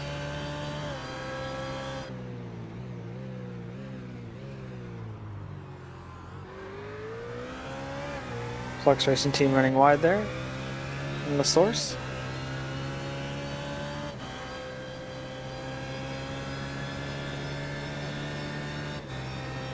Actually saw All-Star Stefan Knitz back off a little bit. Just, I'm guessing, trying not to get a big arrow push through a Rouge. Now has a strong draft down the Kimmel Straight. Look at the inside here. And Flux Racing, simply a nice little lift.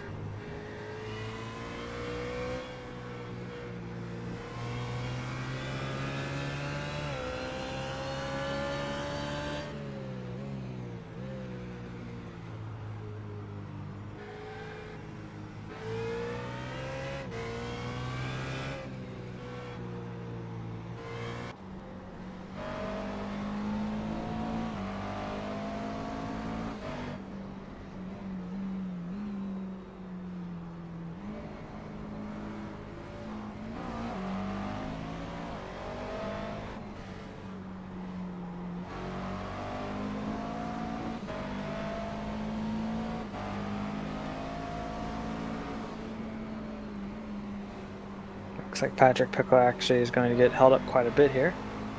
Not only does he have the Glacier Racing car just ahead, he also has a BMW now, a slow BMW that they're lapping. Just got out of the way for them.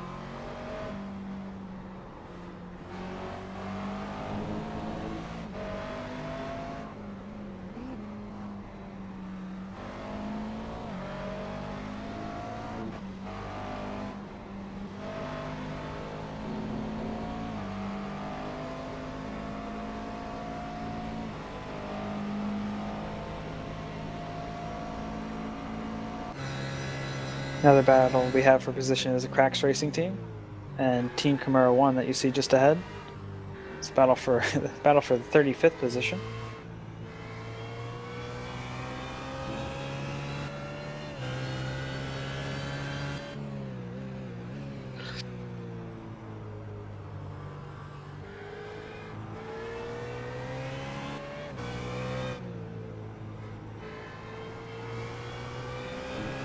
Currently a huge run here, going into Puhan.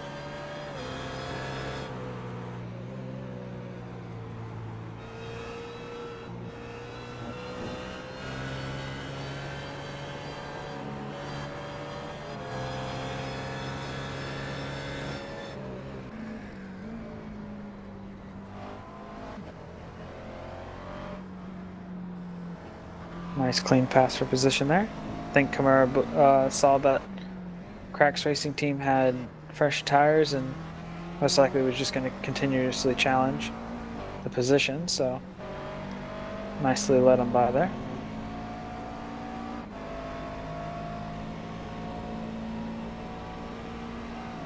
I think I just hit that cycle where you're tired for so long, and then once you miss that sleeping cycle where you should be going to sleep, then suddenly you get a little boost of energy. The adrenaline. Yeah, it's like a cycle. That's how I've always thought of it. Yeah. So I'm currently nice and awake. That's good. Speaking of cycles, shall we cycle back to another IGP promo code? Yes, I guess we could do that actually. Might be nice. We got a few still left to give. Remember, the code is good for 1 year of the 2D viewer, which is basically the entire point of IGP Manager. So when we pop it up here on screen in a second, be ready to go to igpmanager.com/special, log into your account, old, new, whatever, and put in the code, and if you're ready, begin a year of the 2D viewer, which we'll explain after we give the code. Code we are giving this time is 16247. All numeric this time, easy. 16247. igpmanager.com/special. First one in with the code gets it. Everyone behind will have to wait for the next one we give out. Got 17 or 18 still yet to give. So once again, 16247. Go for it if you can. And for those who don't know what 2D is, Phil, would you like to re-explain? Yes. So IGP Manager, you're an F1 manager. You get to pretty much decide everything that's going on with your F1 racing team, from your drivers to your car. The 2D, what it allows you to do is it allows you to view the race as it's happening. You can see your race, you can see other people racing. You can also control your car as far as not actually driving it. You're not doing like you do in iRacing.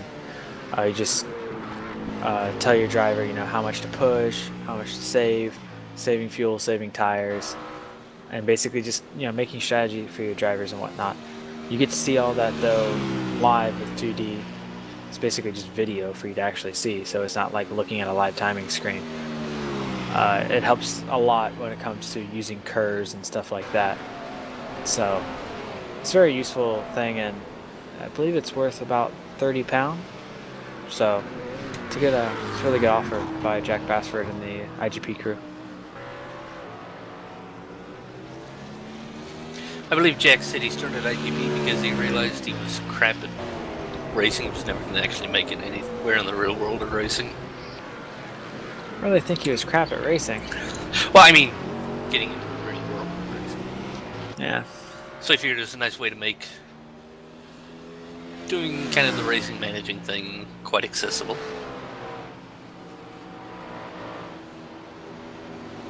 Yeah, definitely a different way of looking at it. I think we'll actually see a battle here soon for position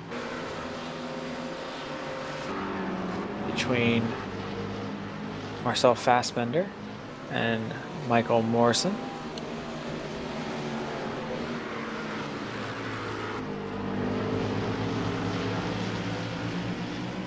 Every time I see that name, I want to call him Michael Fassbender.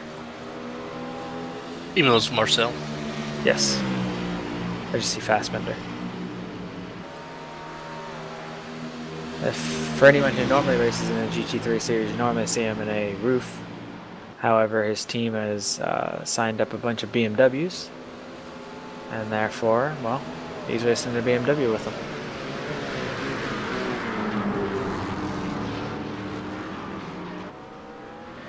Currently stuck in traffic.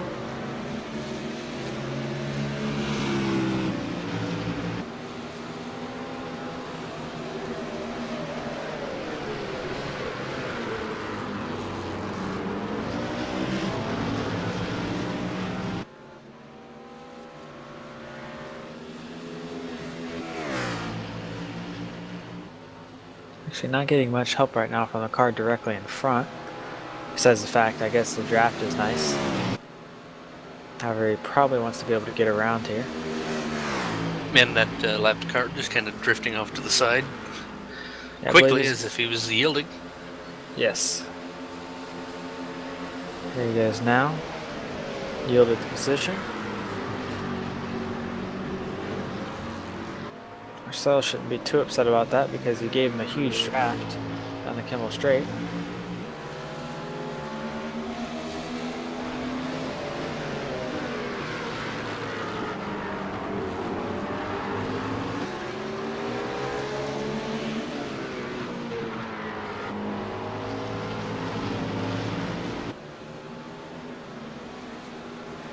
Talked to KRT Motorsports 2 earlier in the race.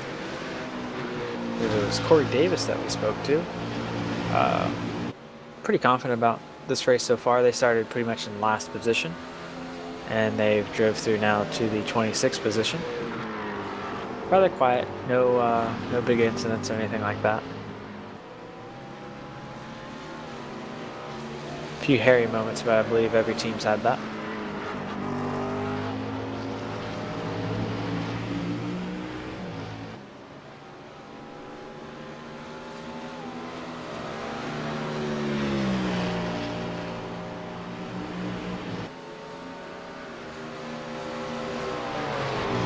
As we see now,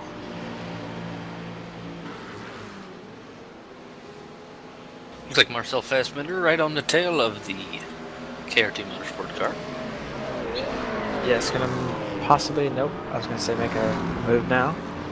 Both of them very early on in their stints.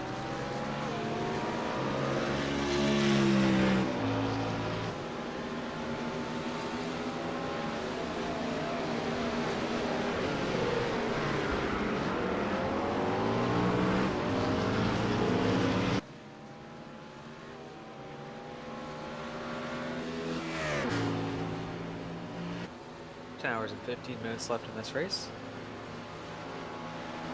It'll be over before. No. Yeah, it's totally gonna be over soon.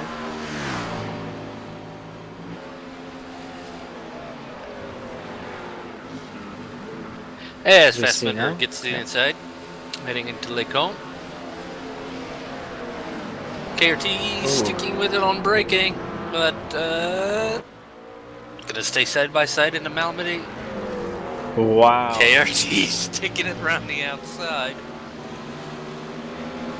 He's gonna get into Brussels. Ooh, little twitch for both contact. KRT has gone. Made contact with the tire barrier. Waiting for a chance to rejoin. Thinks about it. Has to stop when he sees a car coming. Got a gap. And has rejoined. So a big time loss for Michael Morrison for KRT. After a good sequence of corners battling. Yeah, I think that was a bit too aggressive on his part.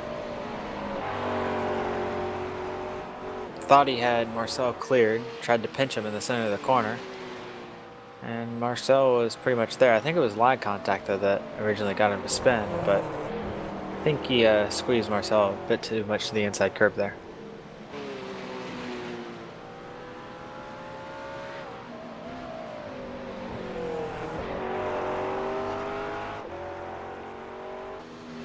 As we see Virgil Racing currently in the pits.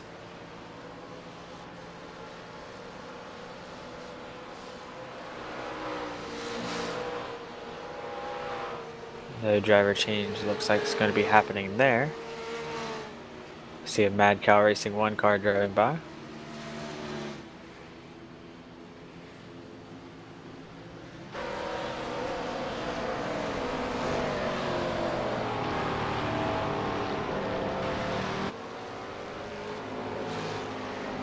So we've been talking about them for a little bit lately. They've got that nice, real unique livery. Joining us is Scott Gray from the Mad Cow Racing Team. Scott, welcome to the commentary. Hi guys, thanks for having me. So, how has the race been for the Mad Cow Racing cars thus far? It's been quite up and down for the car number 22.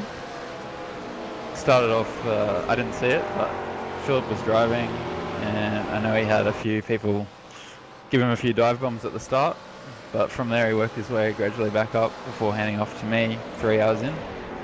I did a 3-hour stint and worked my way up into 24th position, and then handed back to Philip, where he came across some lap traffic and managed to put it in the wall. And then we had a pretty extensive repairs after that, which dropped us right back into the mid-50s. And since there, it's been a bit of a battle, but the car's improved a little bit since then.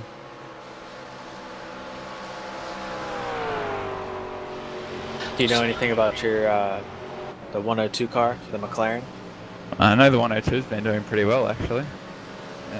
They've just been plugging away, keeping consistent.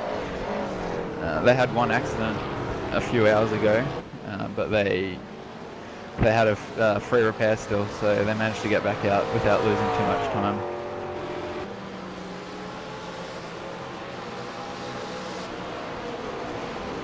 Well, Scott, you with us? You gonna stick around till the bitter end of the race, or are you gonna shove off early? I'll probably be here till about midnight my time, but the race finishes at 2 a.m. for me, so I think I have to go to bed before work tomorrow. That's probably a good idea. Yeah. Have you? I know the race started at that would be 2 a.m. your time. Did you stay up or were you up at the start or no? Nah, I got up at 4:30 my time, and then jumped on at 5 o'clock, and then drove till 8 my time. You haven't caught a nap or anything in between? Nah, not at all. It's too exciting to nap. It's really a fantastic event. Like just going to sleep and then waking up and seeing your own car still driving around with someone else. It's a pretty special feeling, and the camaraderie that comes with working with all the other guys on the team, even through the previous weeks with working on setups and practicing long runs. Just nothing really beats it on sim racing. Yeah, I think it really brings teams together, and also it brings communities together as well. Essentially, yeah, absolutely. Teams and, yeah, and you guys are doing a fantastic job as well, I have to say. Yeah, hopefully we're not making too many mistakes. It's 14 hours in almost. We haven't slept any, and we're not going to sleep. Sleep's overrated. Yeah. We can sleep when we're dead. Sleep after the race anyway. Yeah, that's Oh, probably sure. what I'll end up doing. So, Scott, seeing as you've got two teams all full of Aussies and Kiwis, Yep. I see it. I presume at least one or two people each team draw the short straw, having to be the ones to stay up until dark 30 on a school night. Yeah. The guy who's driving number 22 at the moment, he's in a more western part of Australia, so he's a few hours behind where I am. So he's going to finish off the race for us.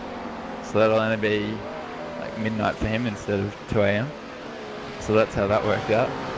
But to start the race, yeah, Philip drew the short straw. How has that been for you guys, having to start at awkward hours and stuff? Has that been all right for you guys, or? We'd prefer if it was less awkward hours, but what can you do? The 24-hour race isn't as bad for us compared to, say, people in America or Europe, because, hey, it's 24 hours, we've all got to go through the same part of the clock. Yep. But the 12 hours was a bit tougher. When I did Road America, I started at, I think it was 10 p.m. and went till 1, but then, you know, you're wide awake then, so that was tough. And then the other two guys drove through the early hours of the morning after that. Yeah, that's completely it's awkward, but it's completely the opposite from here, where you're from the morning to the afternoon, and you guys are from the night to the noontime, I guess. Yeah, that's right. It's just time zones. Wish they That's how it didn't is. exist. There's not much you can do about it. Oh, who came up with Mad Cow Racing anyways? Is that actually like a team, or is that just a name you guys came up with for this league? We've been Mad Cow Racing for about a year and a half now. We're all members of a forum called Overclockers Australia. The Mad Cow name actually came around before I joined the team, but I believe it came around from the pronunciation of Overclockers AU, which is Okau, and then it just transitioned into Mad Cow. How that transitioned to Mad Cow, I have no idea. Yeah, okay. Your guess is as good as mine. But yeah, we really like being a quite distinctive team. Nobody else really looks like us, so yeah, it's good. That's true. No one has a white car with black splotches all over it to look like a Yeah, cow. what you guys probably aren't aware of as well is there's a few other kind of iterations of this paint scheme. We've got a couple of different cows that we run during normal iRacing races. Something like chocolate milk or something like that, so it'd be like a chocolate cow? Yeah, well, Ben normally runs an inverse one, so it's more black and then with white overlay. And Bino's got one called the Zebu, which is brown and black. Yeah, there's a couple of other ones as well. Oh, that's crazy. Crazy, but we love it. Yeah, so how is that car actually to drive, the number 22 car? Look, it's down on straight line speed, but through the corners it's not too bad. It's stable, which is the main thing for us continuing through the remaining hours.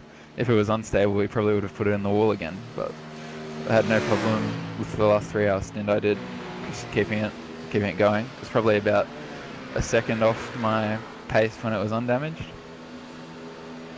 Alright, I was just wondering, it almost looks like a truck right now with how damaged it is. Yeah, it's not pretty, is it? It's had its better days. Yeah. We're quite unfortunate that our free repairs got used up from some very, very minor damage early in the race. Yeah, I wish you'd be able to choose those when they actually happen, but unfortunately we can't. Maybe one day, eh? Yeah, maybe one day. Fingers crossed, it would be very beneficial for this kind of race. Hopefully by next season we can see something like that. Yeah, well, if the iRacing staff pay attention to some of our feedback, then maybe we'll have our way. Scott, I presume you hadn't heard of Masters of Endurance before this appearance in iRacing. What's your impression of it so far? Well, as I alluded to earlier, I think it's fantastic. It's the best experience I've ever had in any online gaming or racing, full stop.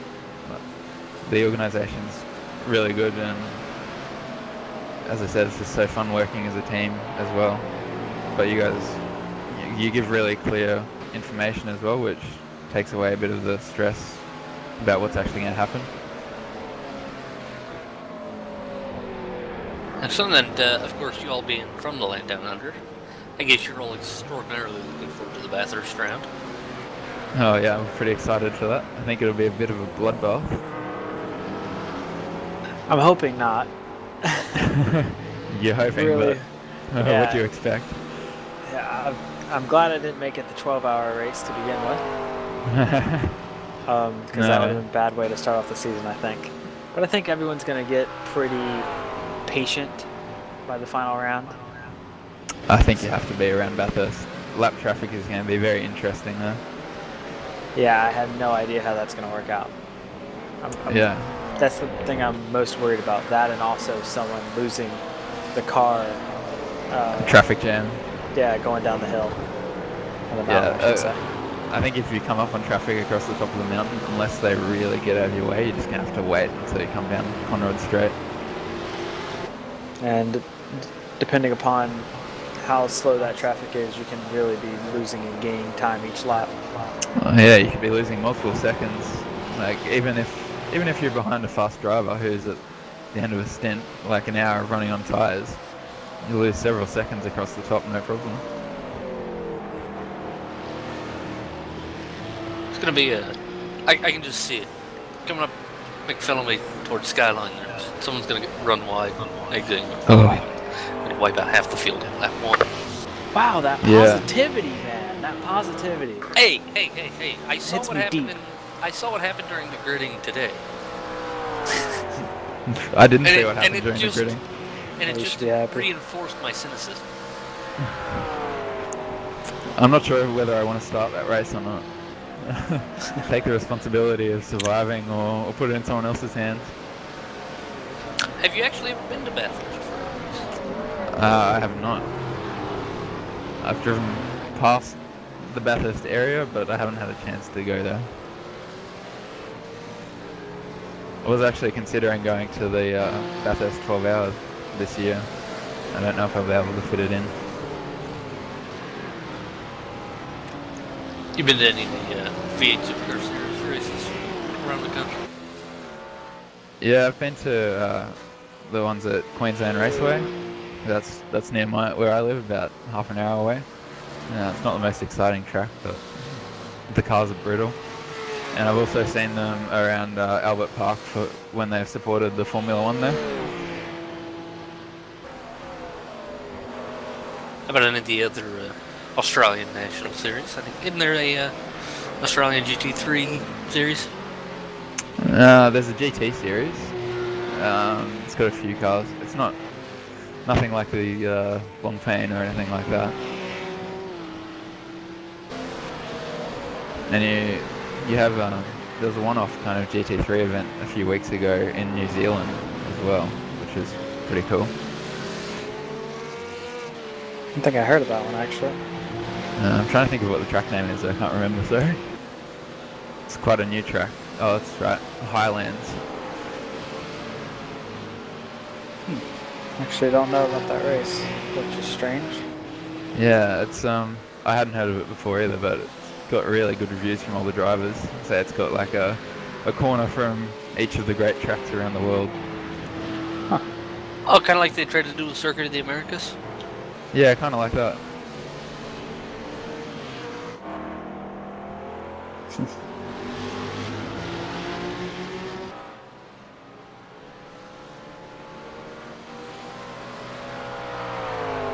Alrighty, well, Matt Cow Racing website, Twitter, Facebook, etc., etc. Question mark? Question mark? We do have a Facebook page,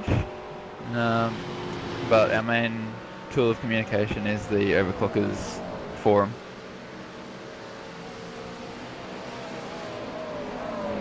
Well, next, what is the Facebook page for anyone who might want to just kind of see if you post anything on there? It should just be Matt Cow Racing, I believe. Let me just double check for you.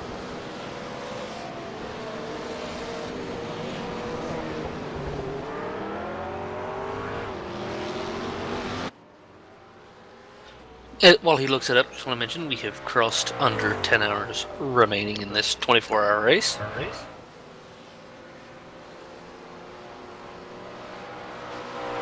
The end is nigh.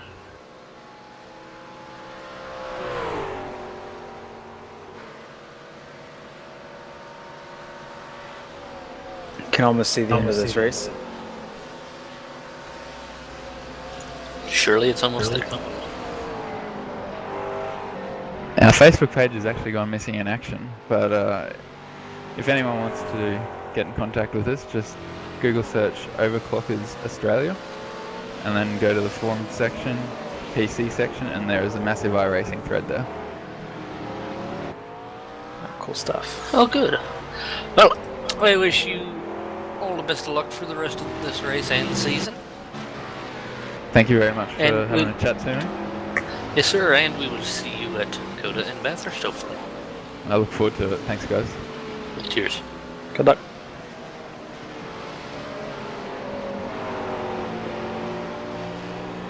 So I make it just past 6 a.m. in the GMT time zone, which makes it almost 7 a.m. for Germans and others in the Central European time zone.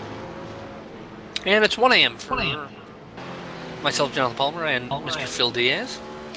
It is the 24 hours of Spa-Francorchamps from Spa-Francorchamps Stavelo Circuit, supported by Blue Flag Racing, providing 75 quid to the winning team, 50 quid to the second place team, 25 to the third place team from this race. A good little prize offered for this one. I believe there is also some money up for grabs for winning top 3 podium finishers next round. Not next round, but toward the championship. I thought I saw that Grand Prix 24/7 had a coda round prize.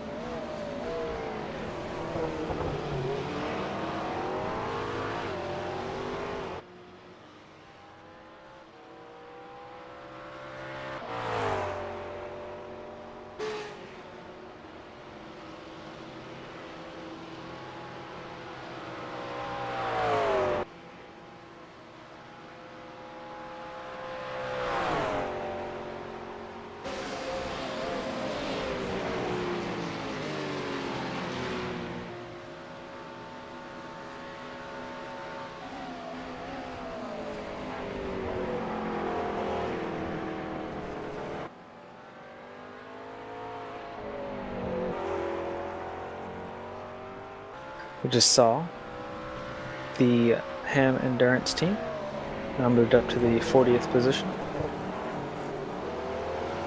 Looking around, actually, there's no real battles car-wise on track. We do have little things here and there. We have, if you remember way back, about an hour, maybe even 2 hours ago, Core Motorsports got damage. And they were ahead. They were actually in the 3rd position. Now after their pit stop, they fall into the 5th position. And X Racing Blue has gotten in front of them. However, completely different pit strategy right now. Glacier Racing is currently in 3rd. They're about to pit possibly this lap. And X Racing is 12 laps into their stint further than Core Motorsports.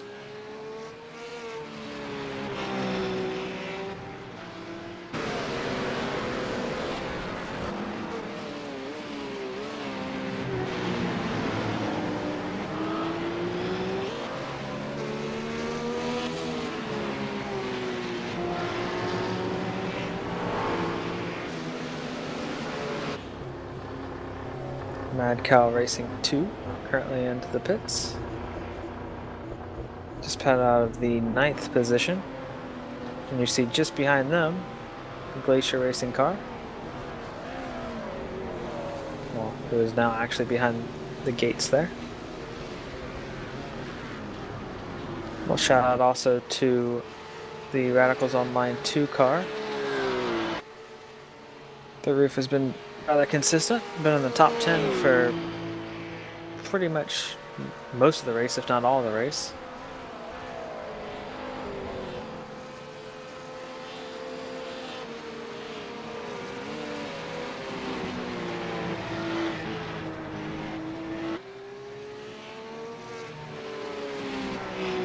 Team TTL just made a pit stop from inside the top 20.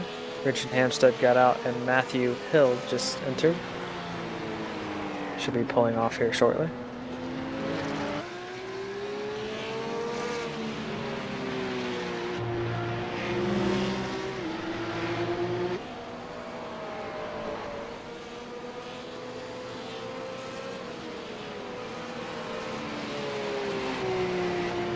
Guess I just missed something here. Might have been a little moment up ahead for an X Racing Blue.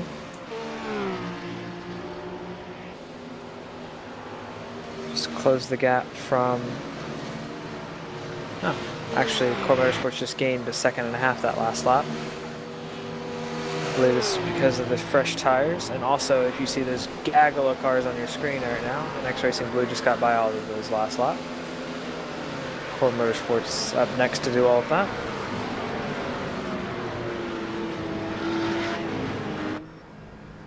I'm actually right on board with them now as they go through this lap traffic.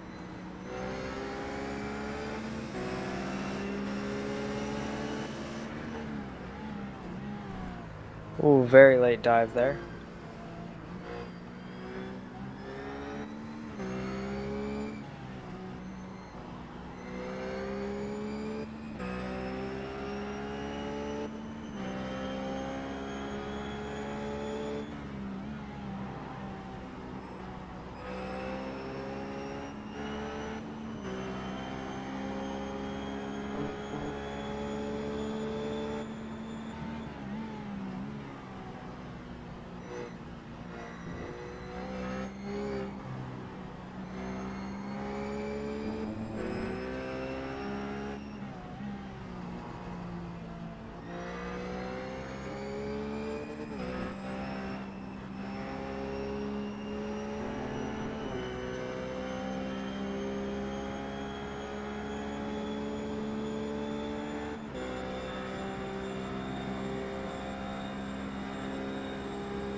Motorsports, they're actually heavily on the brakes going into the final corner.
Quite interesting to note that Core Motorsports, even though following behind these lappers, and you can see kind of one spot here is getting held up quite a bit.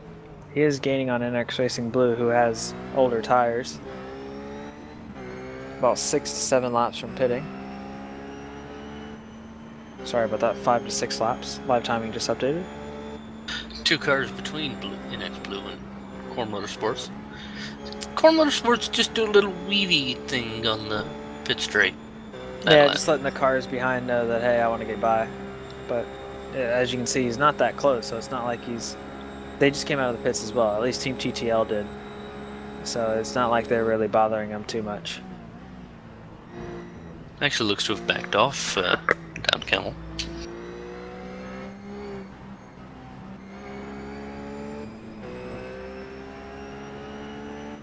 Also up there is Iberica Racing Team. We'll just go on board with them quickly. Currently trying to get around NX Racing Blue. They literally just exited the pits. should have a huge run here. Team even is just going to simply let them by.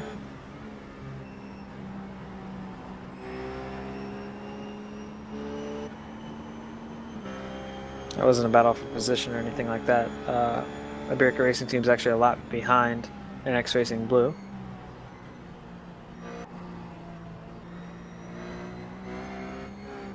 Ever since that damage, the Core Motorsport's been a little bit slower on the straight line. That's been playing a pretty decent role into how they've had to fight other cars and whatnot. Had to be a little bit more aggressive under braking.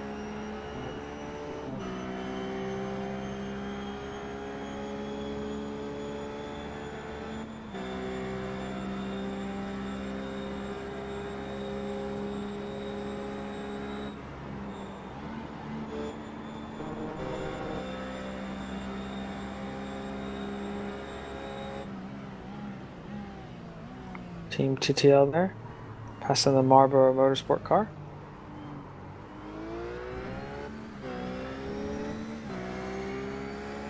Once again, one of those awkward situations. Team TTL currently in the 21st position. However, they're going to be looking to pass the 3rd positioned car of NX Racing Blue, simply because, well, they have fresher tires. And Team TTL is not that bad either. They're pretty quick.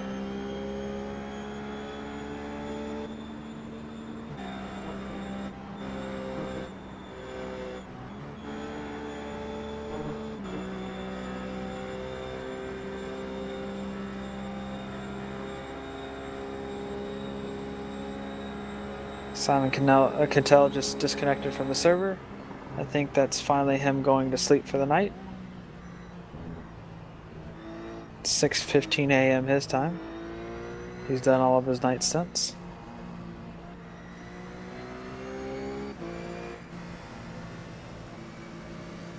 Oh, it looks like Core Motorsports just got an off track there. I think it was ready on, because... Yeah, he got to slow down there for sure. He ran a little wide, I couldn't tell, but he definitely exceeded the limit. He tried to lift and get out of it, but I think it was a bit too late.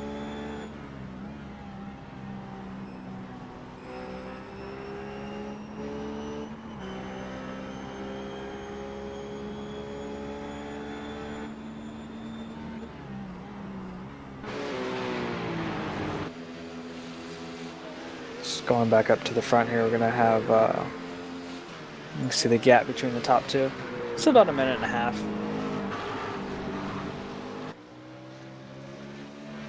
Both cars only 1 lap difference and 1 to 2 lap difference in their pit strategies.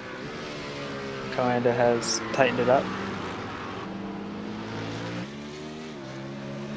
Brins Brookman currently in the car for them, and as we saw in Road America, he's very good at saving fuel. It'll be quite interesting to see what Coanda do once they get that gap in stint difference even. I think then they're just going to do a very similar thing to what NX Racing Red has done, and just go 1 lap shorter and just push and see how close they can get. Because I think now, I don't think they can go and cut a pit stop in comparison. Actually, I know they can't. There's just not enough time. So it's one of those things to where you just have to start pushing hard. And when and why was it that they got off so far different on the pit stops?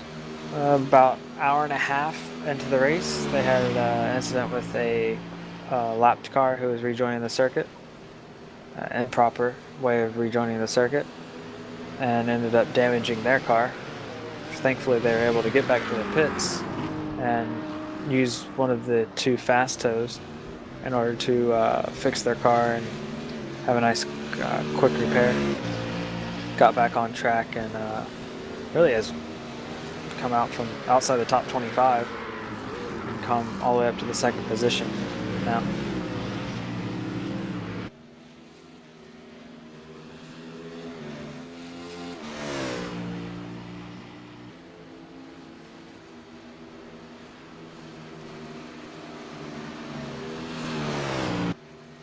Simon Cattell reconnecting to the session.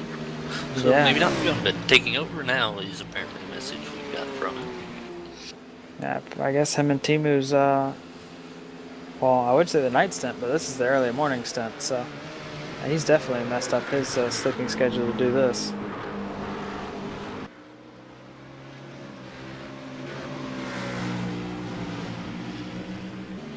Just want to note, we also have a battle here. Trinity Motorsports and Infinity Esports.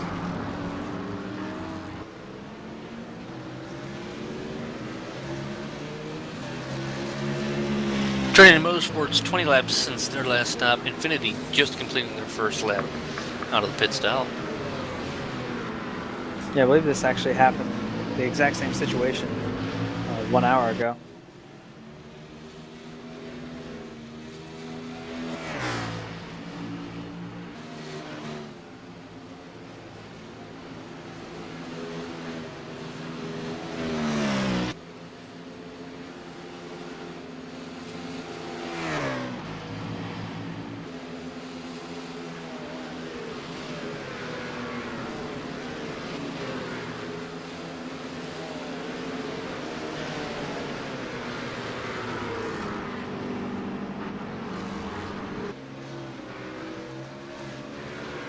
Curious to see here how long it takes Peter Ridley to get around.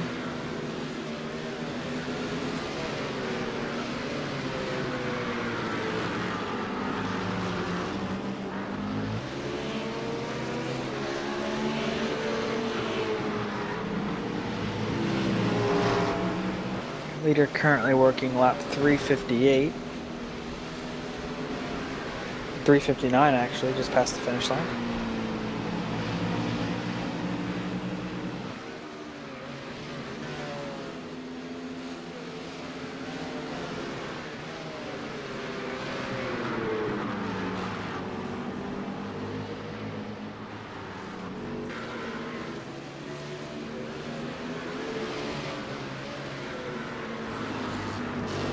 The NX Racing blue car is pit once again a little early. Timu evening out and Simon Cattell in.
Still quite surprised here. Peter Ridley hasn't been able to make his way around Marcel Fassbender. Looks like he'll have a good enough run now to do it. Makes his way alongside, and then under braking, he's pulled it off.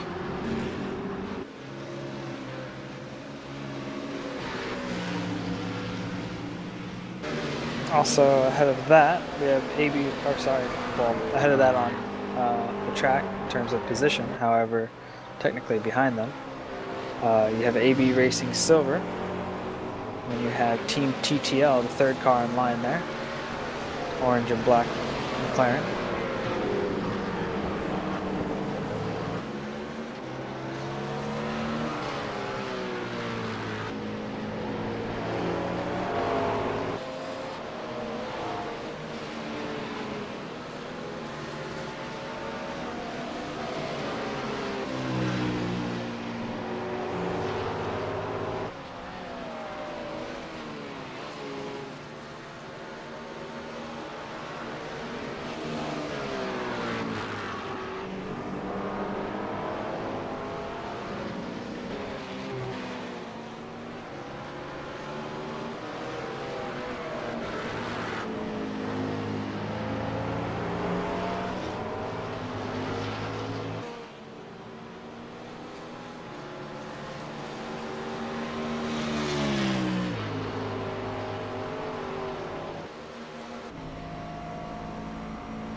Onboard Matthew Hill here for Team TTL.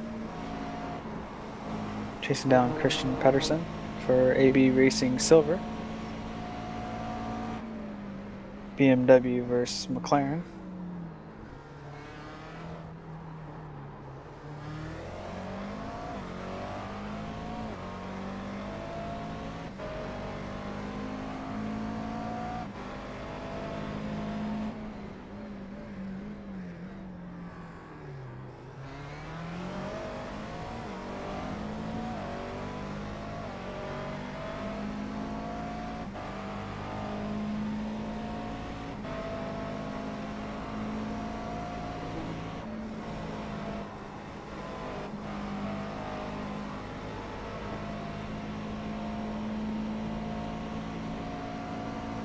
Another battle on track as well.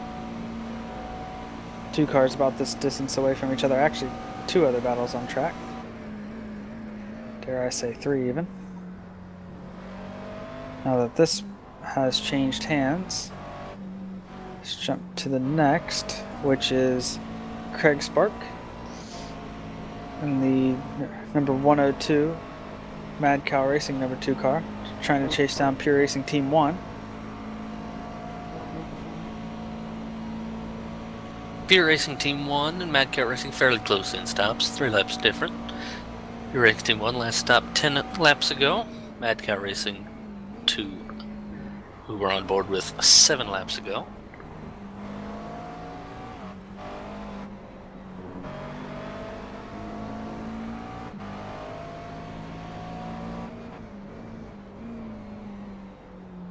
Some of these all-European teams you see here, some people getting quite tired, and I say that, and there's pretty much almost all European teams, to be honest.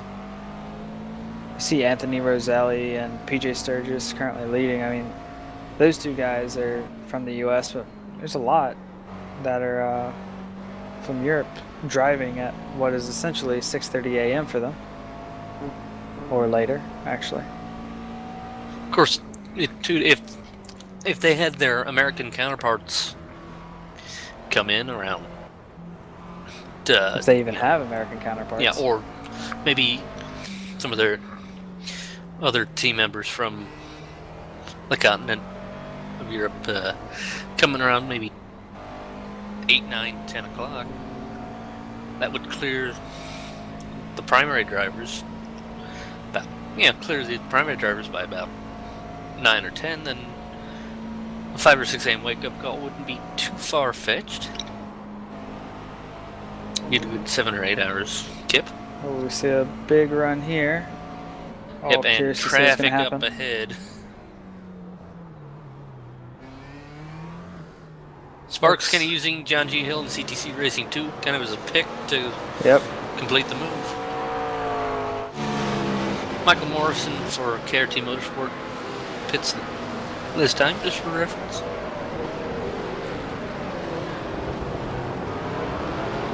Glacier Racing, the Ford GT that you see in the background.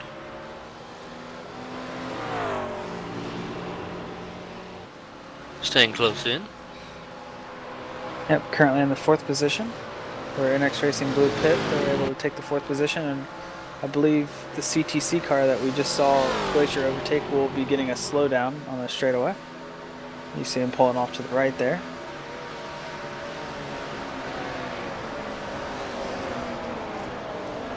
He just missed his apex on the right-hand part and ran wide.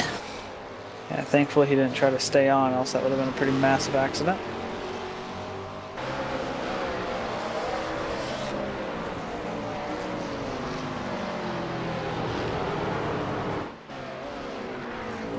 They are actually now getting challenged by Team Camaro 1 car position.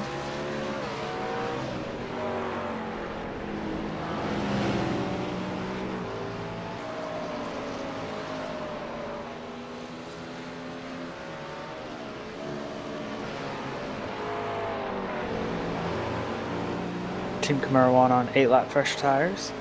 Should play a pretty decent role in what happens here. It's probably about half a second, if not more.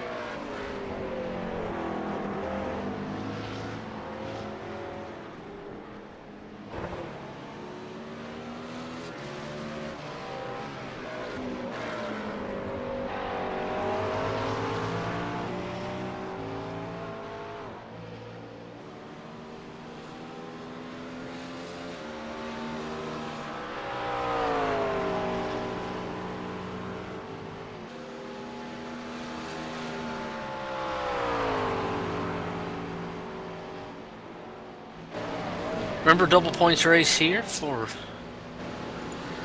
24 hours? Yes. So it can throw the championship table on its head. Yeah, it's going to be a huge shakeup in points. Definitely with the red line not completing laps. Yes, they are going to be retiring. Well, they have retired, essentially. And they will not be able to basically meet the 70% distance. And therefore not scoring points for the round.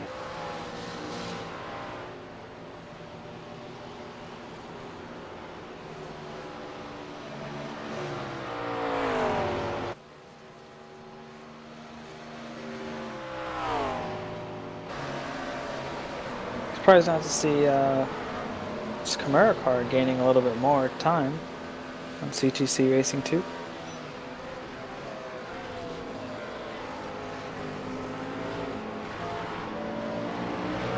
Even in that draft, it didn't really suck up as much as I thought they would.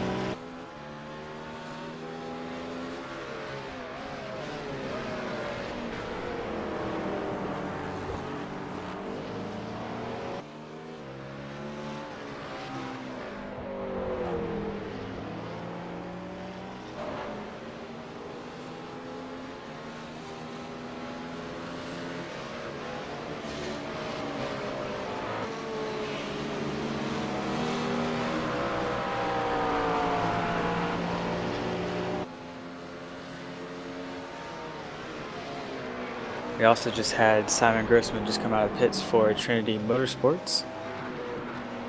Came out just about a second behind Dream Factory. So any moment now we should see a battle with them as well.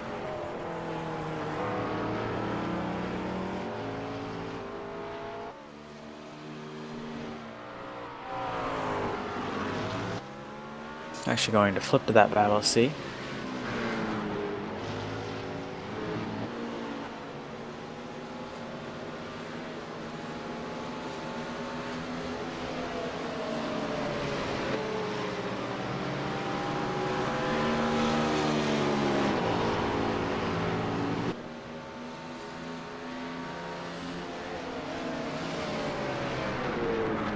Dream Factory on 10-lap older tires.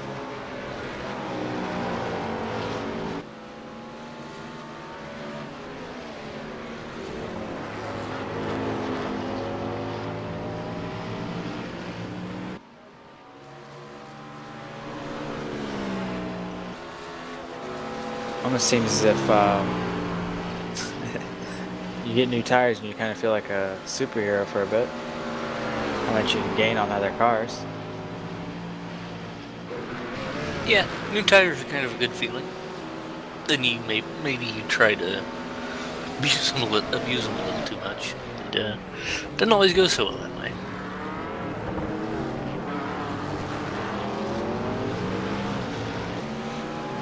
Nice little overtaking maneuver there. Simon Grossman now moving into the 26th position.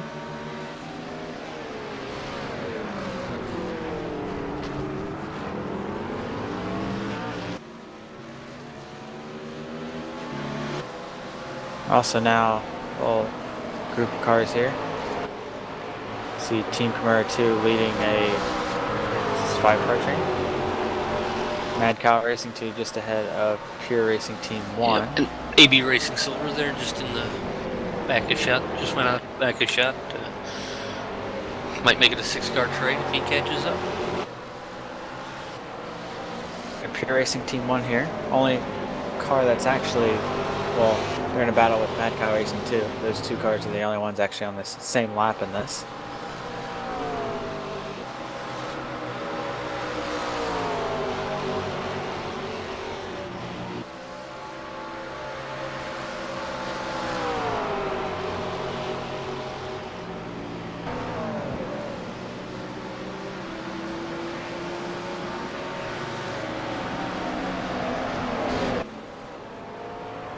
Pretty interesting actually. Pure Racing Team 1 has a couple extra laps on their tires. However, I think it's mainly the traffic that has really played a role here. Latari looks like he's yielding to the Glacier car. Your regular car is the greatest car. Or do you Oh mean- wait a minute. Someone was yielding, and I think I tried to switch cars, and iRacing wasn't doing things the way I expected them to. Shari currently running in the 4th position. Just split I the think it was two the cars pure up. car that was yielding to the. Yes. Yes, that's right. Andreas Almensberger. There we go. Sorry, I kind of had to get close. Small font is small.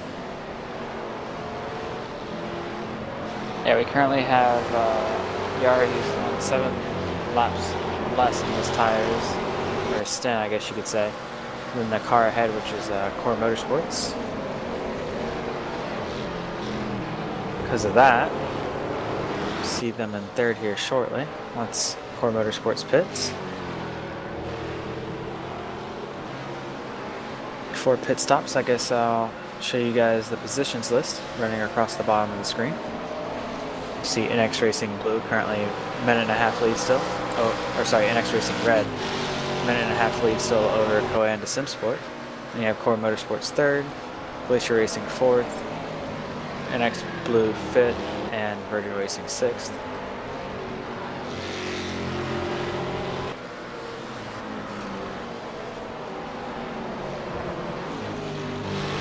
See Vortex Sim Racing in 15th. They are actually in this train of cars.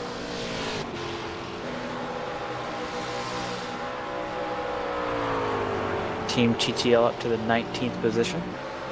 Still moving their way through the field.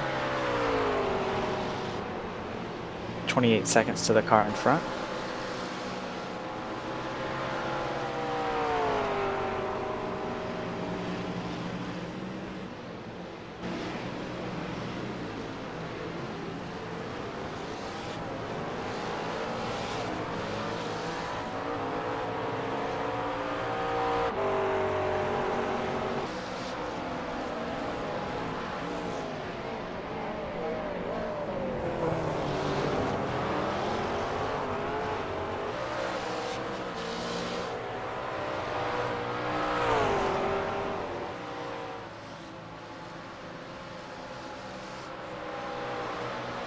Just got a question on Facebook about what happened with Redline. Initially, it was Ali Pakala who had a quick spin for them. Didn't really do anything, just heated up the tires, nothing more.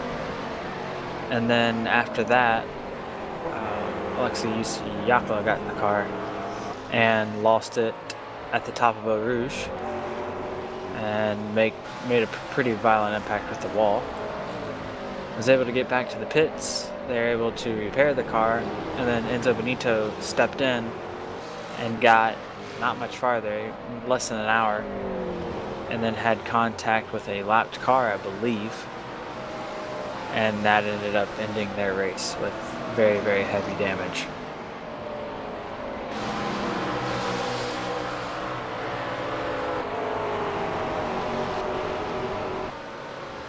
It all happened actually rather fast for them, just as they were starting the night, so maybe they were a little tired because it looked like there was just those 3 guys, whereas other teams have really opened it up and have teams of 5 or 6.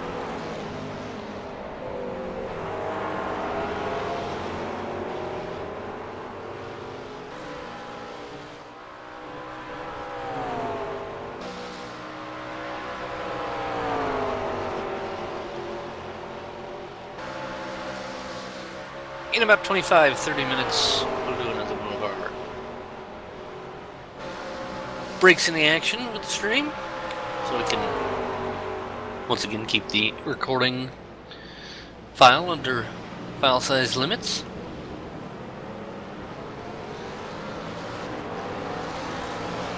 That'll be the end of part 5. All goes to plan, we'll have 8 parts total for you to watch. And as we finish them, we are uploading them to YouTube. First 4 parts are already up and visible. So you can already see up to just before halfway.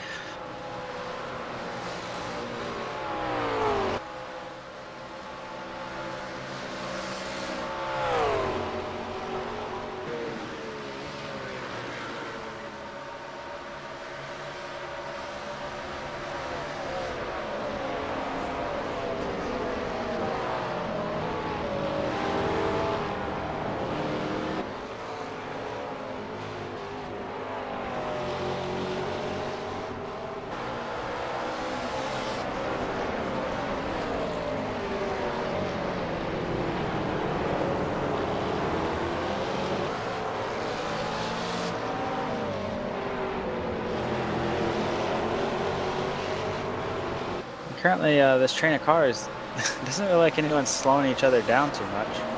We're just kind of consistently running here.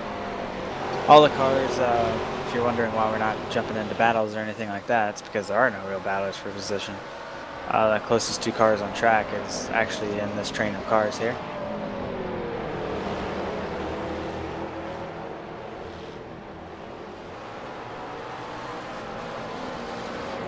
Do, however, have Virgil Racing slowly but surely closing in on NX Racing Blue, even though they're on 2 completely different pit strategies.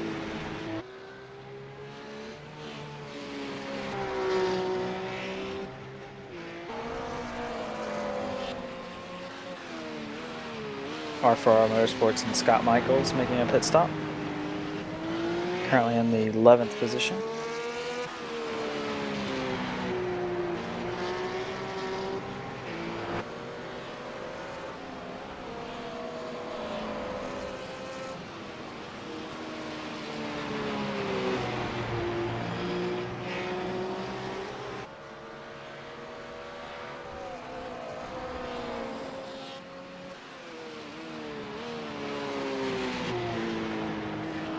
Also going to note that Coanda is just into the pits.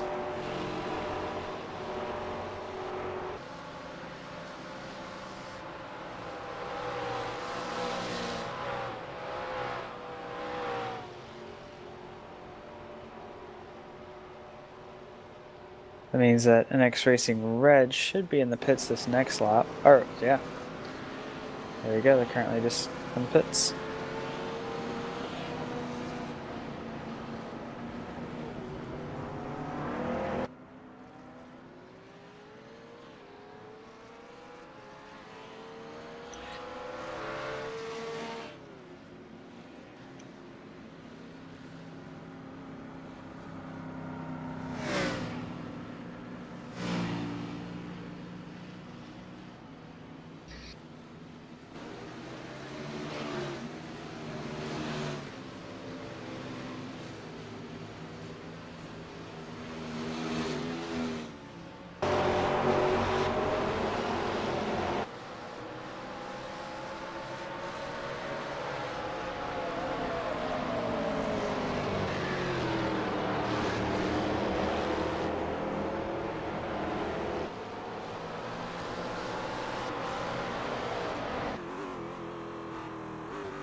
So this group of cars spreading out a little bit. The Glacier car is splitting a battle for 12th position between Pure Racing Team 1. We're on board with the Glacier machine, heading up towards Blanchemont. Just ahead of him is the 12th place Craig Spark Mad Cow Racing number 2, who is behind the leader of this group, Car 54 Simon Trundle, Team Chimera. Or Chimera, however the heck we say it. Team Chimera. There we go.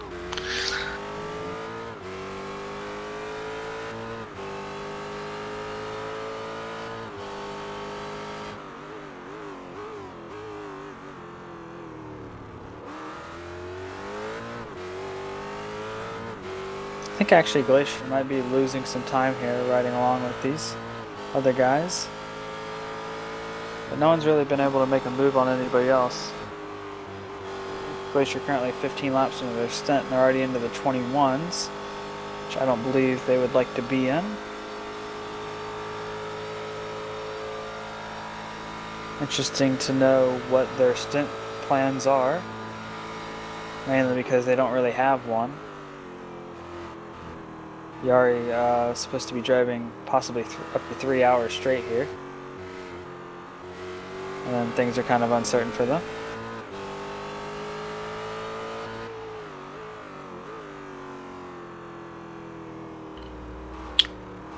Do we have any idea what the most in a row anyone in this race is doing? I think actually 3 hours, as we just saw Mad Cow Racing 2 way wide there.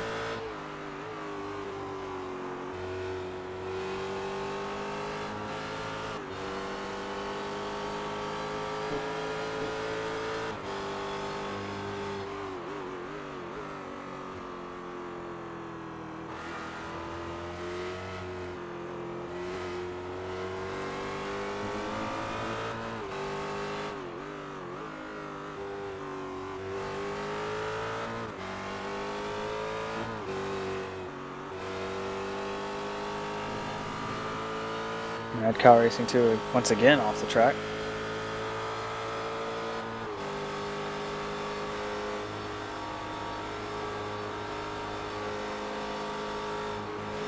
Glacier just relaxing behind right now. Maybe they just don't think they can get clear. At a good point. Well, they're also saving a lot of fuel right now. Currently just riding along. Now they're starting to close in a little bit.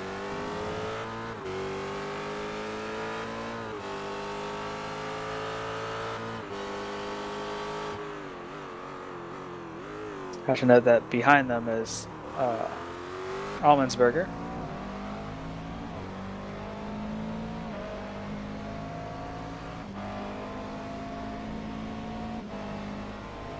Currently trying to get to Craig Spark of Mad Cow Racing 2. To do that, you have to go around the Glacier Racing car, which isn't too easy to do the straight line speed.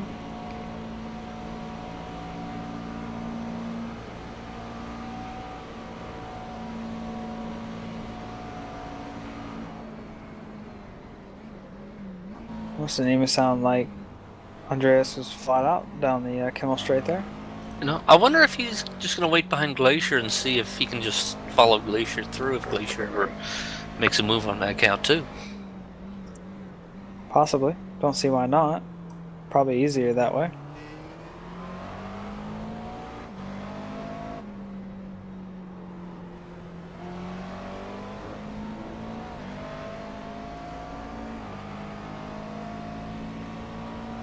But like I said before, I mean, this is 6, 7 a.m. for these guys now. Maybe even 8 a.m. For some of them, so quite early on, and well, to be honest, it's still over 9 hours left. Gotta be patient.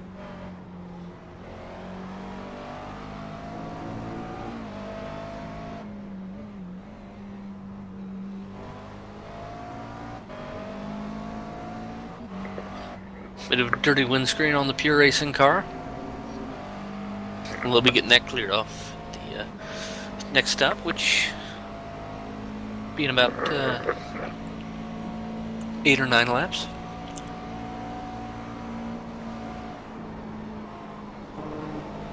Yeah, as this time Pure Racing Team 1 actually ran a little wide there.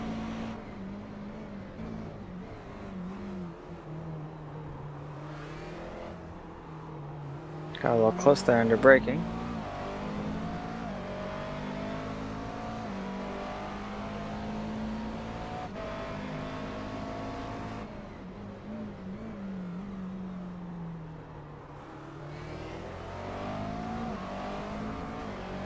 Other little things on track. We have, actually, I say this, we actually have a battle brewing up a little bit. Dream Factory is going to be in it again. Unless they just pit, which hopefully they have not. Because then this is going to mess up everything I'm about to talk about. Nope. Dream Factory pit 17 laps ago. Yes, Hellenic Racing, however, have just pit. So we shall be seeing a battle here very shortly. So Virgil Racing is the car directly in front of Hellenic Racing Team, which are currently on board with. Virgil Racing dives out of the way.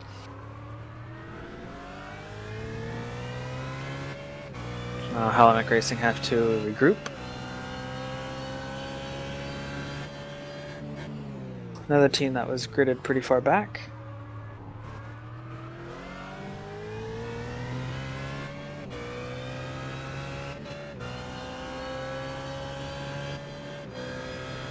Actually, no, I apologize for that. They weren't gridded that far back. If I remember correctly, they actually did a time 25th or so.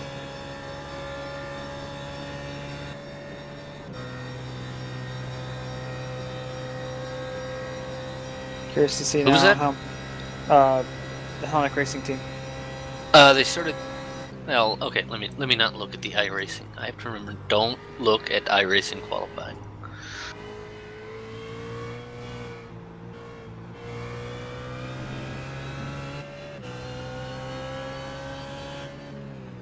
Hellenic Racing Team qualified 28th. So they're right about where they started from.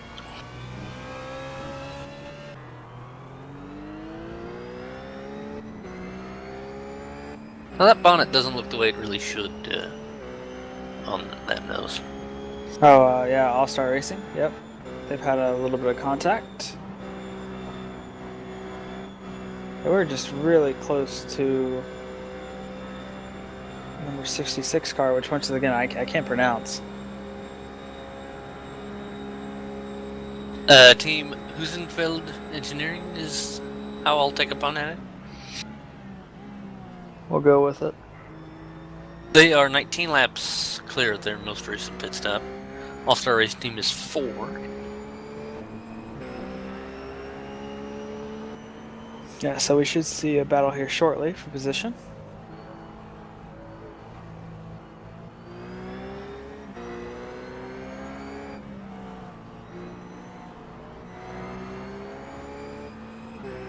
Also about to have another battle here shortly.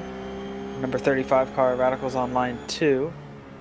They've had a pit stop and driver change. Now Miguel Martin is in the car for them.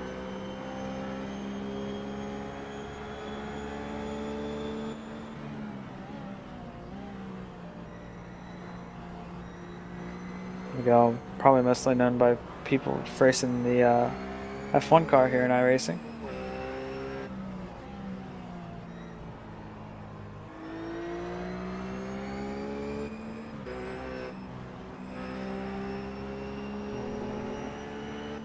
Currently after the Radicals on line 2 pit stop, they're in that train behind Pure Racing Team 1 and Mad Cow Racing 2.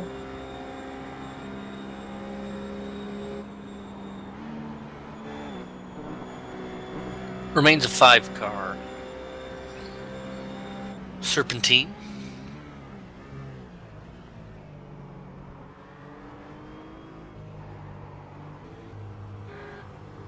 It's back to Honic Racing, who have gained quite a bit back up on Dream Factory.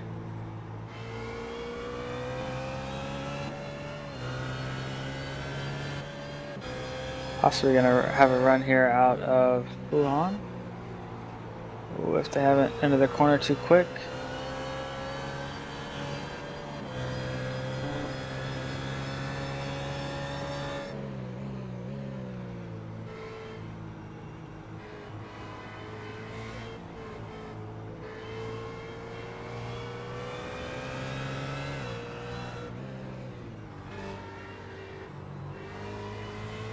Currently Core Motorsport's in the pits. That's a scheduled pit stop for them. Yes, it is. Been 26 laps.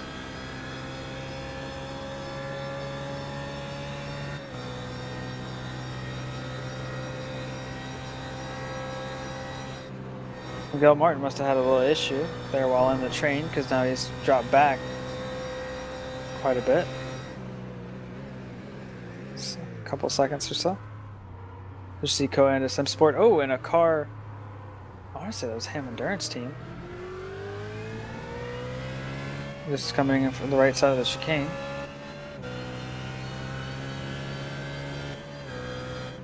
Yes, that was the Ham Endurance Team. They lost it. They just hit the sausage curb on the right-hander part of the chicane, and it spun them around. And now we see Dream Factory. They just ran really, really wide there. Oh, and then made a mistake, and there goes Honic Racing. Side by side down Camel. Yep. Quite surprised that they're even able to stay up after that mistake. Oh, very close side by side. Dream Factory yields, looks like. Yeah, they're very cautious there on the inside. Didn't want any contact.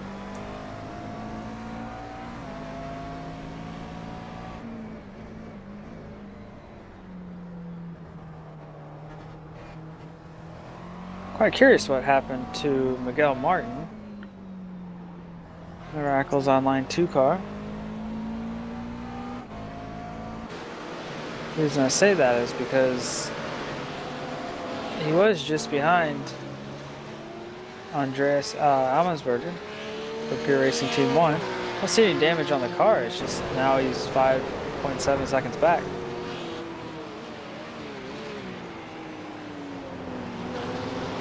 He's only 3 laps into his stint. Had a 2:26 lap time last lap, so clearly something happened.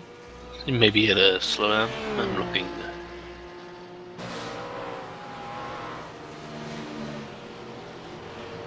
Yeah, I think he had a slowdown.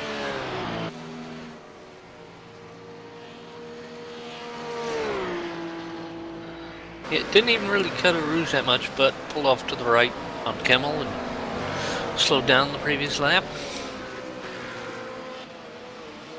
Oh yeah, that'll do it. Well, and then he also redrew the course by trying to take the old road that he used to take when the circuit was twice as long as it is now. So he basically cut out Lake Home. He just went further down and went off the escape road. That's interesting. Little excursion. Now he'll be using up all of his tires to catch back up to Pure Racing Team 1 and Mad Cow Racing 2.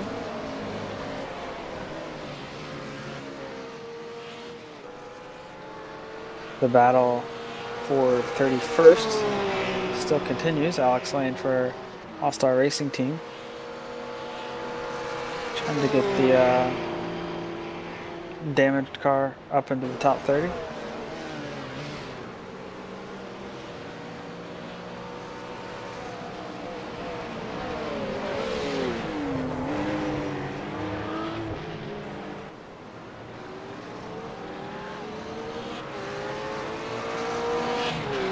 I've recalculated the top 10 in points coming into this round by position just before Core Motorsport's most recent pit stop.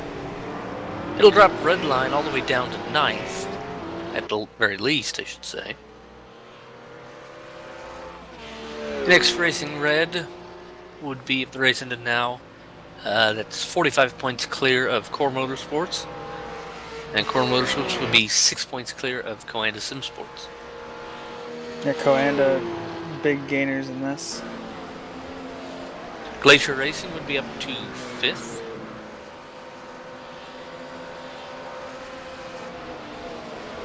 That would be, yeah, that's that's great news for them.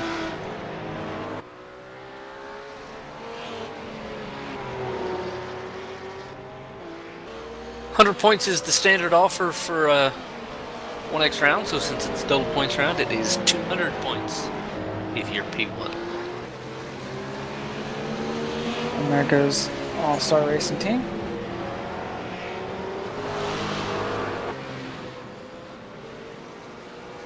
Easy little pass there. The McLaren simply pushed up the track, and the roof was able to remain with grip until the exit of the corner.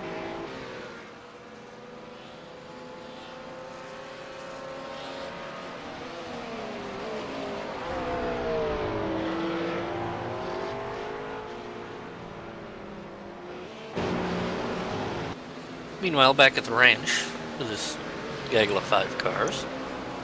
Yes. Pure Racing Team. Couple 3 laps from their next pit stop. Mad Cow Racing, couple 3 laps behind them.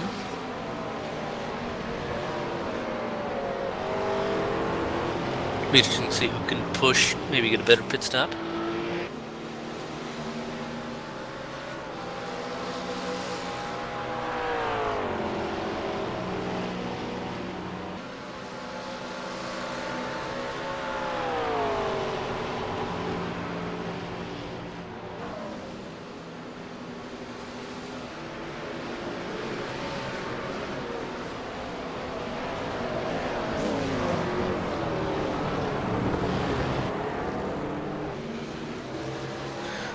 We know they do this in F1 and World Endurance Championship all the time.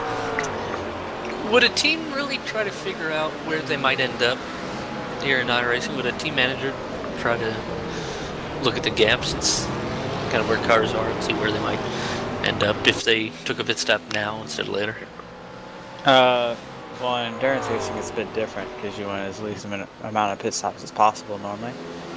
However, yeah, I believe there are people who check that just to see, are you going to come out in traffic or not. Sometimes it's not just you can't really avoid it because you're going to have to pit no matter what. But it's just something to note, I guess. I know. Well, maybe it's a things case like where they know DWC they can and stretch a whatnot, lap or two the later stint. Maybe they try to cheat in a lap early to get it clearer if they knew they That's could. possible. I think I know in the last race, the Suzuka race, since it was 1,000 kilometers, wasn't fully 6 hours, and because of that, NX Racing Red decided to pit early, and by doing that, it kind of changed the outcome of the race for them simply because it got them out of I believe it was a 6-car train, and by doing that, it allowed them to use the fresh tires to basically pass everyone in front of them by short pitting. So yeah, that does play a part. They did calculate to see where they were going to come out on the track, and it just so happened to work for them. But at a race like this, we're currently hitting 9 hours to go. That means 15 minutes, 15 hours have passed. I wish it was 15 minutes to go. Well, yeah, when you know the fixed lap distance, you can just kind of backdate your fuel strategy Exactly. from that, and basically you short fill the first stint, and then go full bung full of juice for the last stint.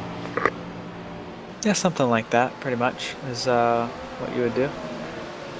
Not necessarily, you don't have to short fuel the first stint. In fact, it'd almost be better just to start with full fuel, and then if you pit early, Pure Racing Team your racing ducks team in. in the pits now.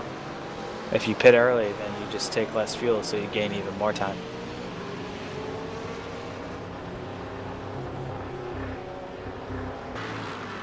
Look at going to SimSport here. Currently, once again, 90 seconds back from NX Racing Red. So to be honest, I mean, they're just even gap. They've been like this for the past few hours. And then behind, Glacier Racing only a minute 22 seconds back. So Koanda SimSport actually, I won't say boring drive right now, but they have 90 seconds to the car ahead of him and behind him. So they're just kind of cruising right now. Pretty much, you have to run your own race at this point. Well, in this time of day when it's it's 7 a.m. in UK, 8 a.m. Central Europe, 2 a.m. here in America on the East Coast. At this time, you do need you just need to stay consistent and keep the rubber on the road. To use that cliche, keep it between the white lines, and just keep the car in shape, and then get ready for the sprint that invariably happens in the last hour or two.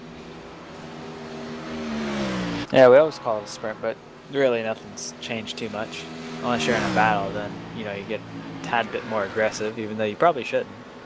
But yeah.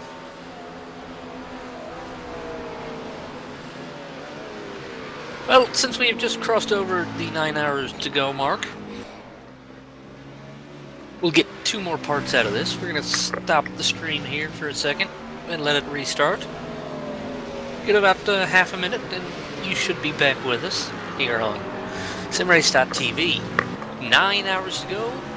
We'll be back.